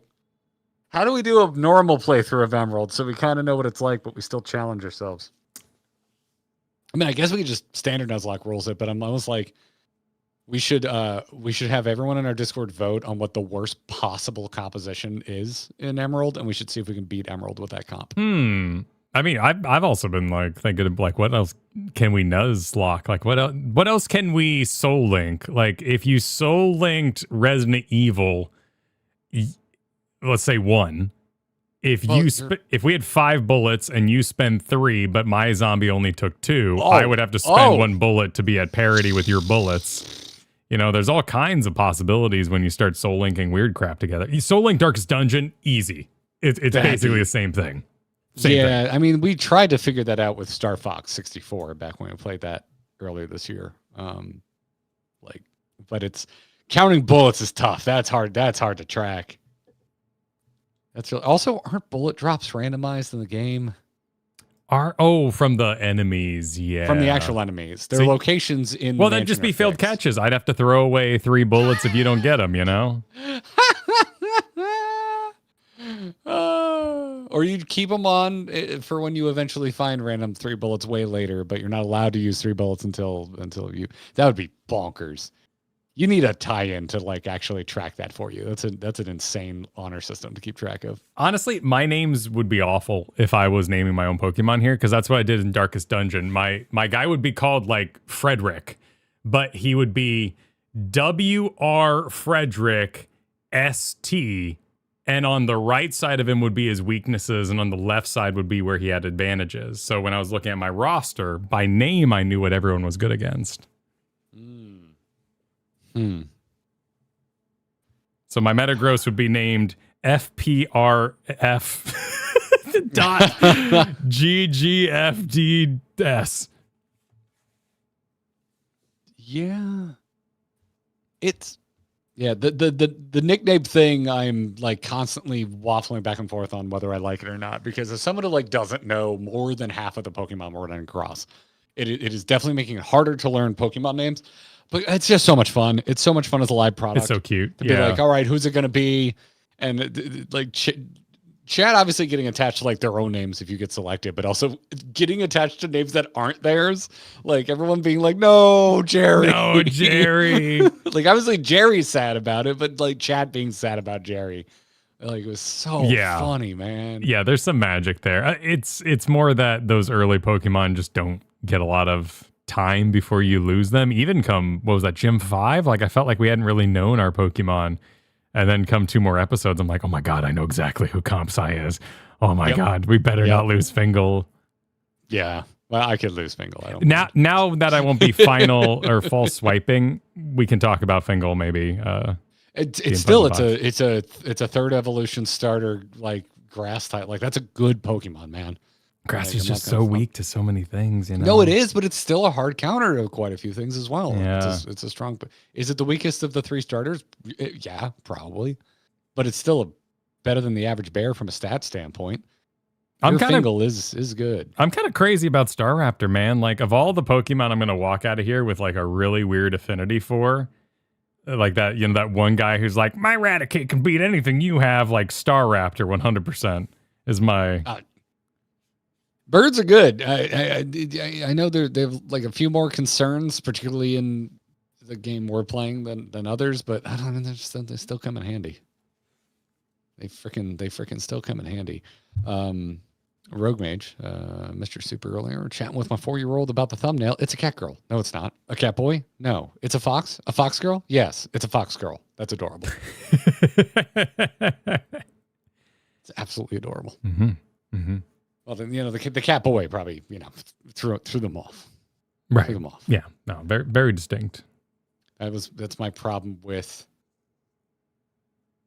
what anime has a fox dude, and I thought he was a cat dude. You're Inuyasha. Inuyasha. Yeah. Yes. Yeah. Yes. Yeah. My Toonami brain. He slashes a lot, and I have no doubt that you would get scratched in a battle versus a fox, but I don't actually think they're super scratch forward on their attacks. They're all bitey, right? That would be my assumption. He's a dog, not a fox? Yeah. What? The down boy thing. Yeah, that's right. Yeah. Oh, okay. He has a collar and all that, so my bad. Ears all look the same. We need to work on this. Well, fox ears have size on their side, but dog ears, unless they're the droopy kind, are kind of hard to tell out. Well, dog ears are all over the place, but yeah, I feel like more dogs have droopy ears than not droopy ears. But my question still stands. He does do a lot of slash attacks, and that has only just bothered me. I like Inuyasha. He fights with a sword. What are you going to do? Well, no, with nails. Like, before he gets the sword, which is a whole plot point, he does a lot of range slash in the air, and then those slashes and sort of a power wave fly at the enemies. Oh, then yeah, I share that. I share that anger. That is a cat thing. Yeah, no. Inuyasha is a great show, except for the fact when they lose all the Dragon Balls, essentially, and are like, well, let's just do it again. That was a bit much for me. No wonder you don't like Dragon Ball. They get a wish out of it. Every season's plot point. I will give Dragon Ball the benefit that they did something when they got them. Inuyasha just straight up lost them. But gone. I guess his ears are pretty small. Okay. Yeah. Okay. That's not fox ears. Okay. All right. I'm fine with that. I haven't looked at Inuyasha in a very long time. Those are tiny ears. I was talking to Kristen yesterday, and she was like, "Oh man, I wish we could marathon Full Metal and just finish it. It's like half an Escaflowne left." Now, did you just like the size of a normal rock in anime? Do you judge anime by the size of Escaflowne that's left in the amount of series? That's just 13 episodes. You don't need. This is why we need the metric system. How many Escaflownes will it take me to watch all of Inuyasha? Americans will use anything but the metric system. Not even numbers. No, I do the same thing. Because like recommending anime, my question always is like, are you recommending? What are you recommending? Is it like, are we recommending an OVA? Are we recommending like a Death Note? Or are we recommending like a One Piece? Because there's a huge difference in how long that's going to take me. I'm so mad impressed with Full Metal Alchemist. Like that.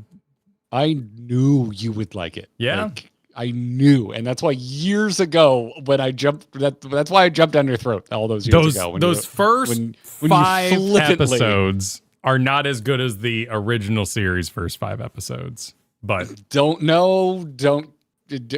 mean, maybe I care, but I don't know. Sure. So it's not a problem for me. Yeah. It's just not a problem for me. I got a lot of trust. It seems like they're going to do a good job with it. Yeah. Kyle is right about that. There's a lot of people who like the original run. Yeah, I don't think it doesn't sound like you're like completely off your rocker. Well, it's also like the fundamental dudes running anime intro. And to take that away is criminal. Like, oh my God. That's interesting to me because you watch so much anime. I have to imagine you are just not precious about intros at all because, oh my Jesus, dude, modern anime, now that I'm watching shit that's like actually coming out now, they don't give a crap about their intro. They'll change their intro in that middle of doesn't it season. Suck when they choose? It's awful. I hate it. Yeah. I get really as attached. good as the previous one. It took me going to Japan to like the new Dan to Dan intro. Like I hated it. Now I love it because the song was played everywhere while I was there. But I love intro changes, so like more shadow figures that become filled out, more pause your intro to do something weird inside. But yeah, you can't go changing the whole song. No, the one time I can think of where I like the second song more than the first is Death Note. The second Death Note opening is just so far and away better than the first. Attack on Titan had some amazing intros. Couldn't tell you, but I love that for you, sincerely. We all loved it for a time. Not sure if it got mentioned, but during the spin-off section of the Yap, I would have mentioned Pokemon Conquest, Fire Emblem style combat game made by Koei Tecmo using the lore of Nobunaga. I don't know that one, Nick, but Okay. All right, that's a lot of words. Hold on. Wait, so this is a DS game. This is a real game. Okay. yeah, it's not a fan game. Okay. Official release. Nobunaga. The famous samurai? Oh, this automatically goes to a Japanese site. Is there no English version of this game?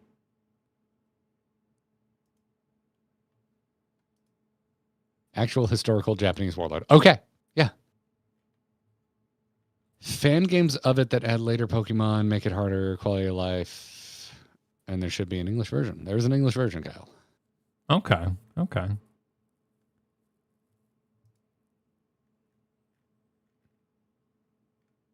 Got Hanzo on the cover. What? Come on. It is. You were flirting with same face. You're flirting. I would. No, same face in Overwatch? Really? Impossible. Oh my god. It's just,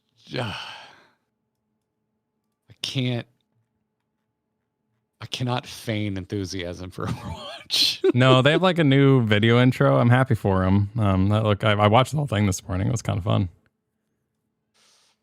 But also they're... You were saying? Oh, they're also a huge part of BlizzCon. They're doing a J-pop band as the main band because they had a tie-in with Overwatch a few times. Oh, so Overwatch cool. is What's still... the band? I'm not sure off the top of my head. I don't know. I'm typing in Discord for some reason. BlizzCon 2026 concert it's a K-pop band. Okay. It's a K-pop band that has performed at BlizzCon before. Oh, yes. So it's a repeat. Yeah, repeat. So I am unfamiliar. All my K-pop comes from K-pop Demon Hunters. Though there's 3 songs in that movie? Though Kristen's Instagram algorithm has been nothing but love and deep space all weekend because of the booths at the Anime Expo were apparently crazy. They had a big controversy recently, and they had a big showing at Anime Expo. So it's like the sandwich of it's the perfect storm of getting publicized. Perfect storm of drama and also Anime Expo. Okay. So I was reading stats about gachas too recently, and that is, as far as I could tell, the most profitable gacha currently in existence. Love and Deep Space just absolutely cleaning up. Yes.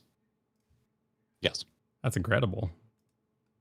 I would not guess the Love and Deep Space controversy is wild. Yeah, that would be a job for Girl DM. We would need Girl DM to Sherpa us through whatever that drama is. I don't even know what that is. Is that because the character died and people got weird about it? Was that thing? I think it was something with adding a new character. And I don't know why it was controversial.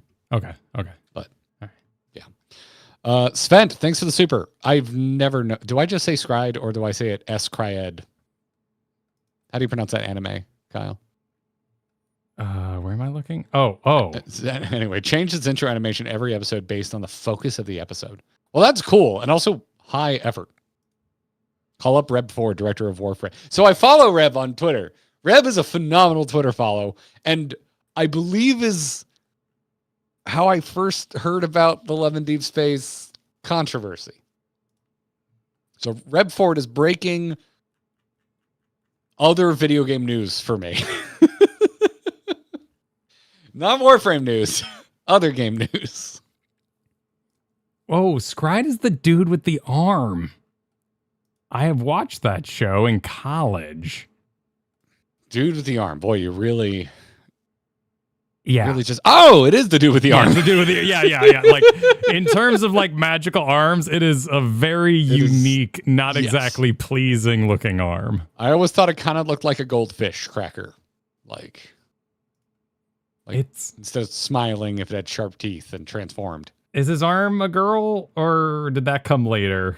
Is his arm a girl? Yeah. Kyle's over here gendering arms. I just can't. I'm not. Are you gendering arms, dude? Well, because I think around the same time I watched a show where the swords were girls. So I'm not sure if his was a sentient individual. The Cyberpunk Edge Runners is my favorite do with the arm. By the way, YouTube did autoplay the Edge Runners season 2 trailer for me over the weekend. Oh yeah, was it good? Looks was sick. it cool looking? Nice. It looks awesome. It looks so freaking good. You're mixing up shows. That doesn't narrow it down. So. Okay, fair enough. You're probably Spence probably reacting to you talking about the arm. Sure. That makes sense. Yeah. They introduced a new Bachelor. People lost their shit and sent like actual feces and chocolates. What? Two different things, right? People like and they hate, or did they combine the two? Because it seems like there was a big divide. So has this happened before, or is this like the first time they've added a new dude? I mean, it sounds pretty middle of the road, like literally middle of the road. People are for and against, I guess. I would argue that would be a lack of a middle of a road. You have a road on one side and a road on the other, and never the twain shall meet. Part of the controversy was a lack of getting free currency. Okay. They canceled the character? Oh my god. Dude, oh wow. About this. This is going to be some prime navel gazing. Oh, they added something new rather than okay. All right. Sounds like some mistakes were made. That's crazy. Oh. Okay. I'm into that. I lost chat. Where'd you go, chat? There you are. I found chat. Huh. Nick the DM. You're probably not hearing me read this because your super reads can't watch live today, but wanted to celebrate 4 of my favorite 14 creators all collaborating on something entirely unrelated, which I also love. Hell yeah. Happy to give you what you want. Thank you for the super, Nick. Rogue Mage supered that I drew a couple sprites in the Infinite Fusion. Oh, dang! Well, they were complimenting the sprites. You probably sent this in during that conversation. Yeah, it's very locked in. Is the Infinite Fusion... So the game has sprites, but there's also like this fusion tool on the internet. That's not the same thing? Because these don't seem as designed as the ones I'm seeing in the game. Well, what Vol and Joe were talking about was a game. Yeah, proper. Yeah. That's wild.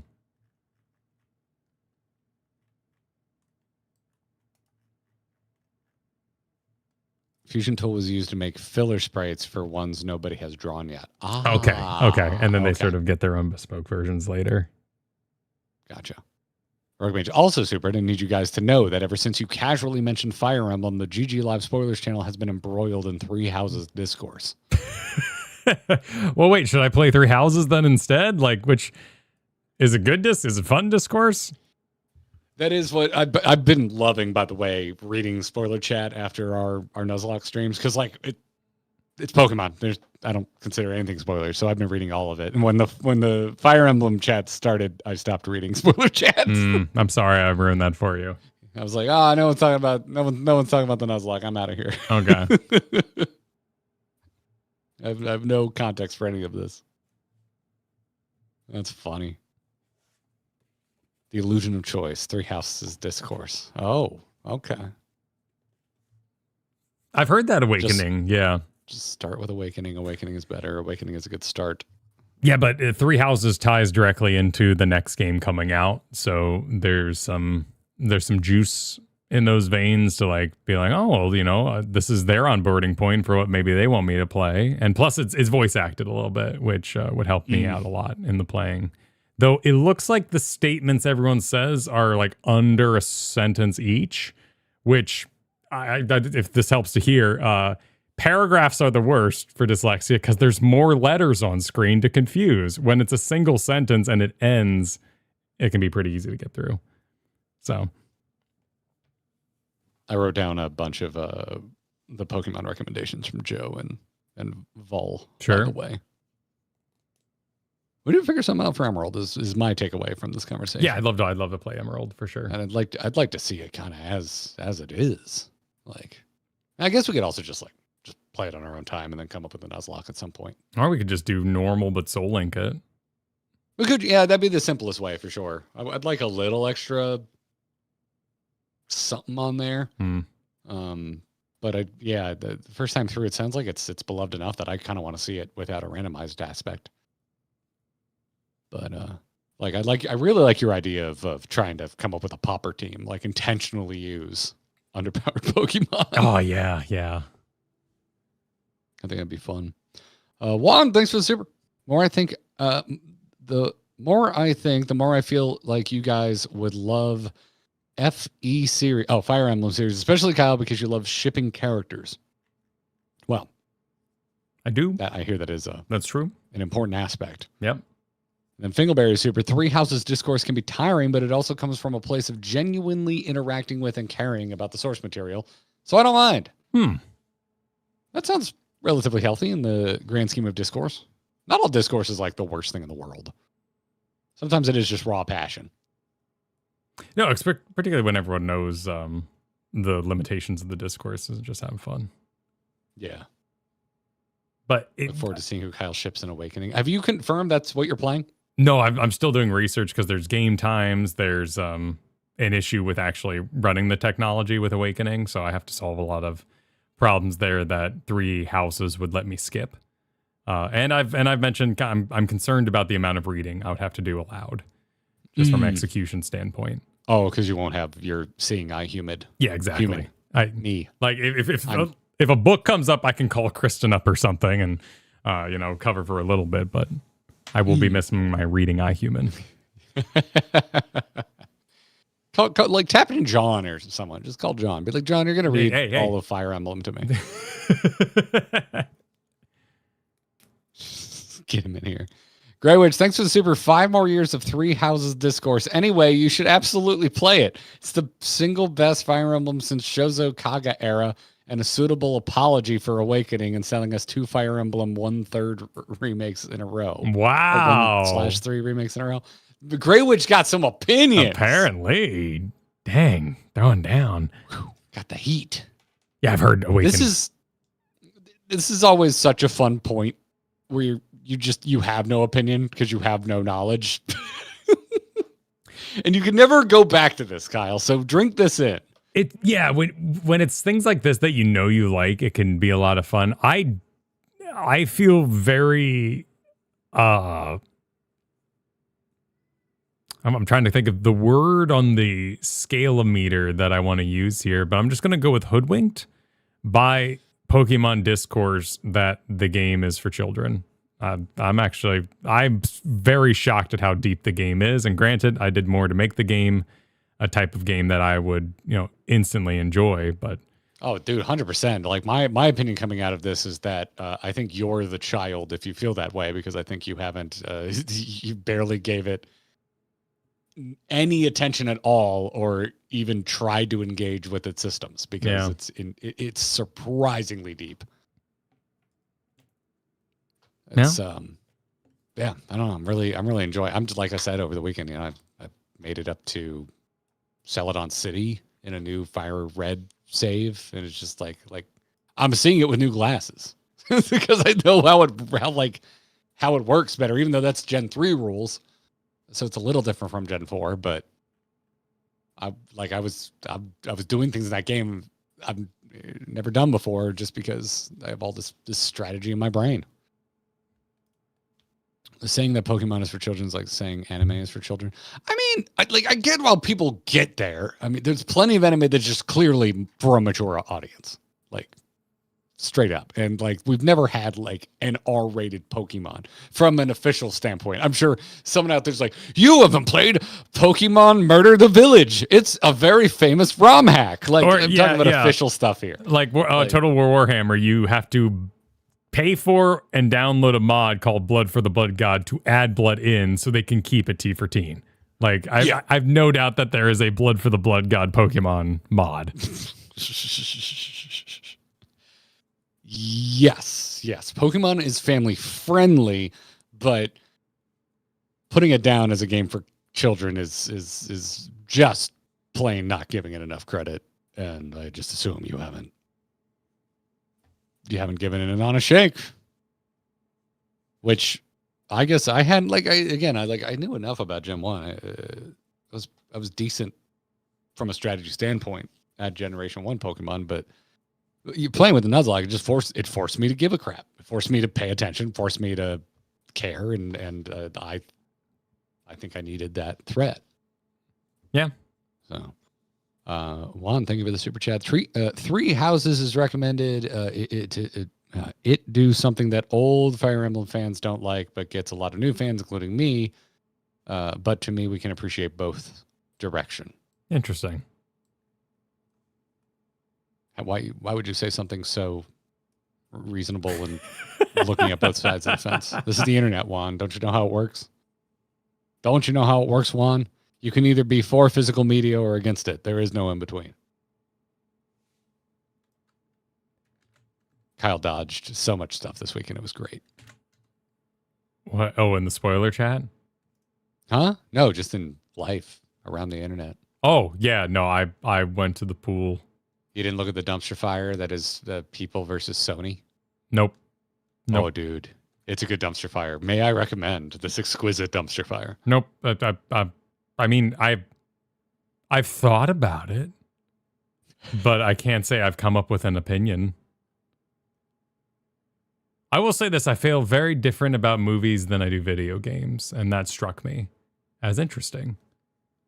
It's because video games have been slowly and shitifying themselves to make you think differently about video games and movies, where at one time ownership meant the same thing between the two. Well, like I said, I haven't given it too much thought. I have so many thoughts. I bet you do. I got myself in so much trouble with my thoughts over the weekend. I bet you did. It was great. It was awesome. I got called low T, Kyle. I got called low T. Yes, I see. Okay, right. Yeah, right. Of course. By people that look like they have low calcium, but you know, the low T. What are you gonna do? What are you gonna do? Clairvoyant Nara supered. If you don't want to play Fire Emblem Engage, its story is mid, but it's the best game mechanically. Wow, that's a heck of a cover. Look at this thing. It's the first time that one's really come up as a recommendation. I like that cover a lot. Does Fire Emblems have monsters? Just to like rip off that Band-Aid. Do I ever ride a dragon, or is it all horsies versus dudes with swords? There's totally dragons at Fire Emblem. Does anyone ride them though? Is there like a Medusa? That I don't know. That I do not know. Some games have monsters. Oh, well, this might make your choice easier then, Kyle. What are the two you're waffling between right now? Three Houses and Awakening. Okay. Does one of those have monsters and one of those not have monsters? That's a good question. I'm fine with wyverns. That's fine. I prefer wyverns. I think wyverns are cooler than dragons. Dragons you shouldn't be riding. You should be respecting them. And if you're able to ride them, it should be bareback and beautiful.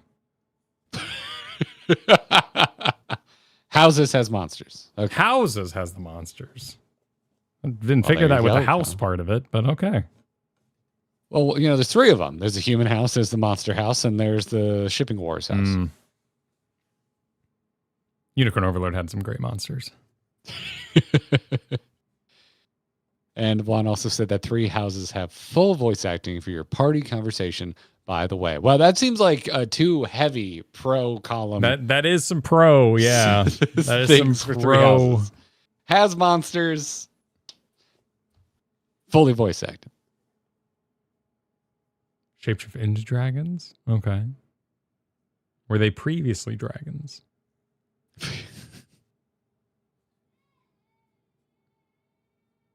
Psychotake. What? Says Gabgano. Play Tokyo Mirage sessions. That way you can knock out playing Fire Emblem and SMT at the same time.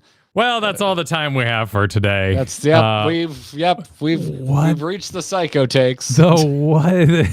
Not even psycho takes, just straight on to psych. Oh my god! Right to the ward. What is this? Gabgano spitting.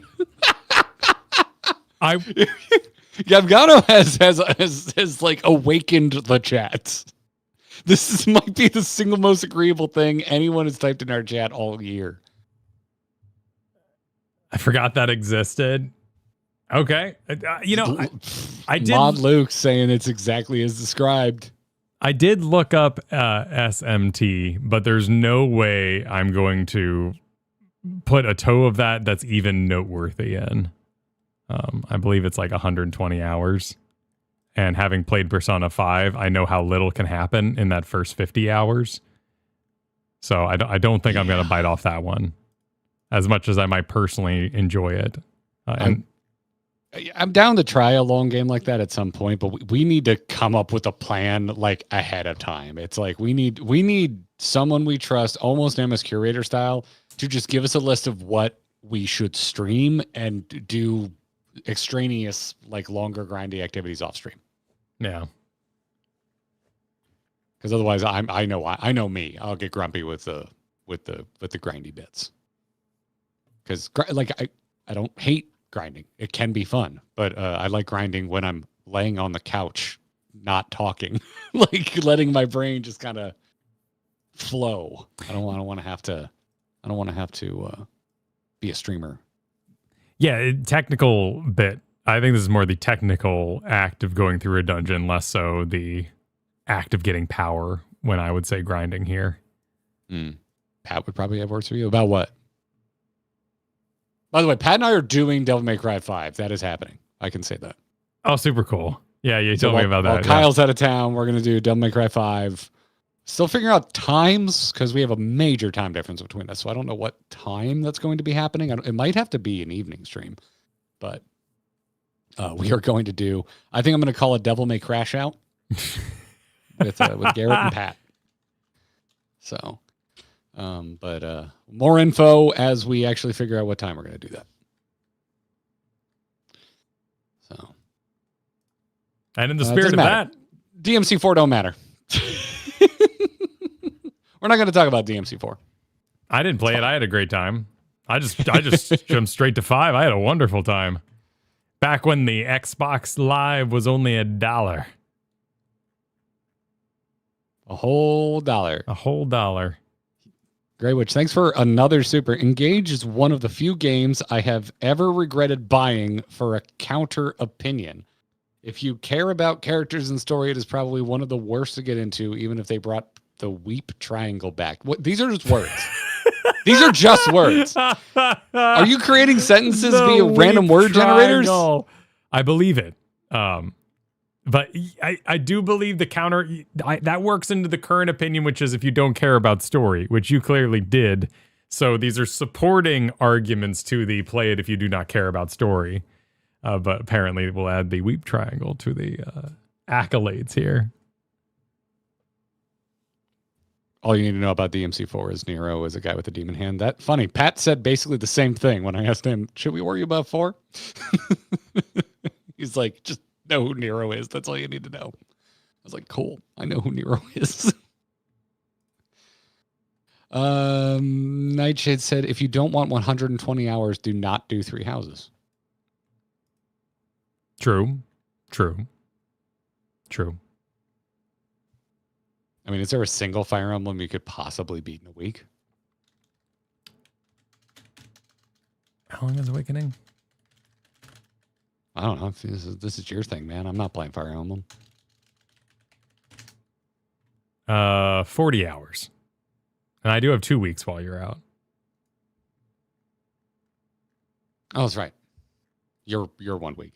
Yeah. I'm conflating us.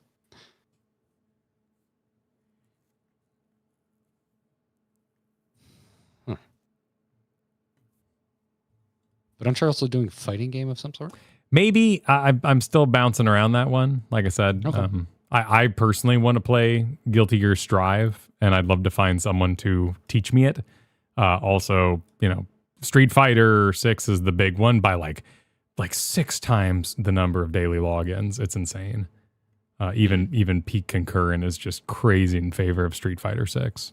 Well, it's Street Fighter, man. And it probably have more options in terms of finding another content creator that could kind of be your Sherpa. Yeah. Yeah. If you say fighting games, Patty will literally run from Canada to your door. Yeah. Does he want to sign up for that much GG collab? Yeah, that's the thing. I don't want to double dip his time either. And also, it could Street Fighter 6 come season 6, I think it is, year 6. That's when they're going to put Tifa out, and that might be a great time for both of us to try it out. It would definitely. I mean, that's just synergy for the Yeah, team. a little bit of synergy there. But don't sign me up for fighting games. I'm not doing fighting games. Well, if I learn it, then I could teach you how to play Tifa or something like that. Like just, No, time correlation is important. This is going to be Deadlock, the sequel. I went through this recently. I'm good. Okay. And I'm not going to say sure as shit. I'm just going to say not making it no, quotable, huh? No, thank you. I'm not making this quotable. I'm not going to make this. I'm going to make this the most boring put down ever so that no one brings it up again. Nick Wanek said, modern SMT and Persona never required grinding unless you're trying to 100% it. I've only ever had to grind in older Persona games that are less quality of life heavy. That's why I was saying grinding in the terms of progressing through the dungeons. The dungeons are very repeatable with the encounters, at least for Persona 5. I don't think I ever had power issues necessarily. But they're just like very long, and there's a lot of side questing. Like I still consider that part of a grind. It's like, how much of this do we need to do on stream? Is like my question, and I need to hear from someone who I trust, and not just someone who's like, do you need to stream at all? It's like, no, we're not. That's too much. There's just too much there. Something needs to happen while I'm in my underwear in bed. Like, It's true. It's too much of it. Play SMT3 because it has Dante from Devil May Cry. Huh. Says Grey Witch. Interesting. SMT3. Dante. Why? Oh, I don't like how he looks at all. He looks of his That is time the period. worst looking Dante I've ever seen. What year is this? Also, it was a paid DLC. Boy, that is not Perhaps. my Dante. Ooh.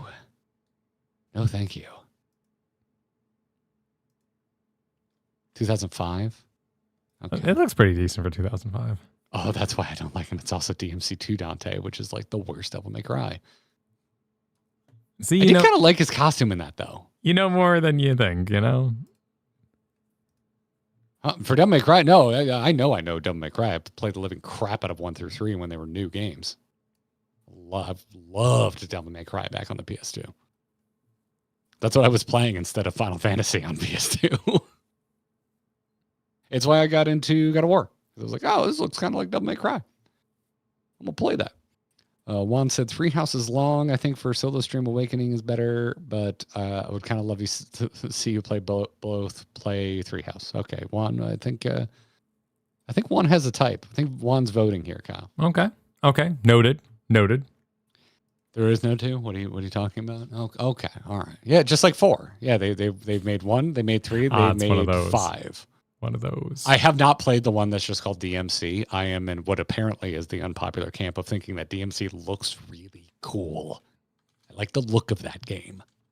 But apparently everyone hates it. Oh, that's the one. Yeah, I remember that cover. It's like punk Devil May Cry. That was a complete departure, wasn't it? Name only. Avani Super DMC4 is pretty great as a parallel since you finished MGS2 though. Same complaints of Nero versus Dante as Raiden versus Snake. Okay, that's fine.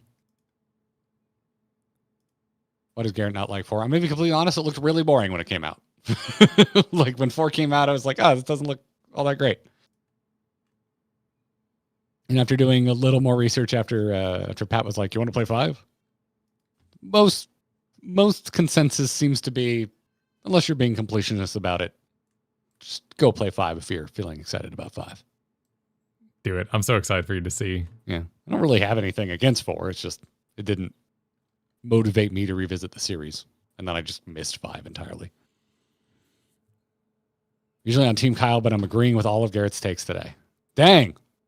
I want to be honest, most of this pre-show is just me being ignorant about Firehouse. Not, Fire. I love Firehouse subs. Fire Emblem subs. So good. Yeah. I love Fire Emblem Club on a sub is my favorite. Roy, toast my subs, Fire please. Emblem. Yeah. No pickle, please. No pickle. Fully involved. No tomato. Keep the pickle. And I will be visiting the hot sauce bar.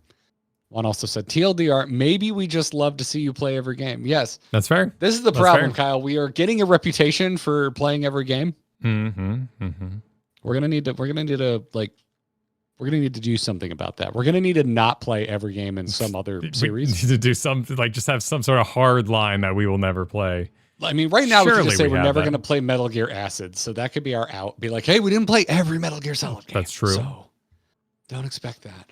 I don't think we can realistically play every single Pokemon game. There's just too many now. I think we're gonna have to kind of pick our battles. Yeah, I think just picking your battle sounds like a good call. When every Civ? Oh God! Yeah, there you go. There's some terrible Civ games. There are some bad Civs. Some real bad Civ games. Yeah.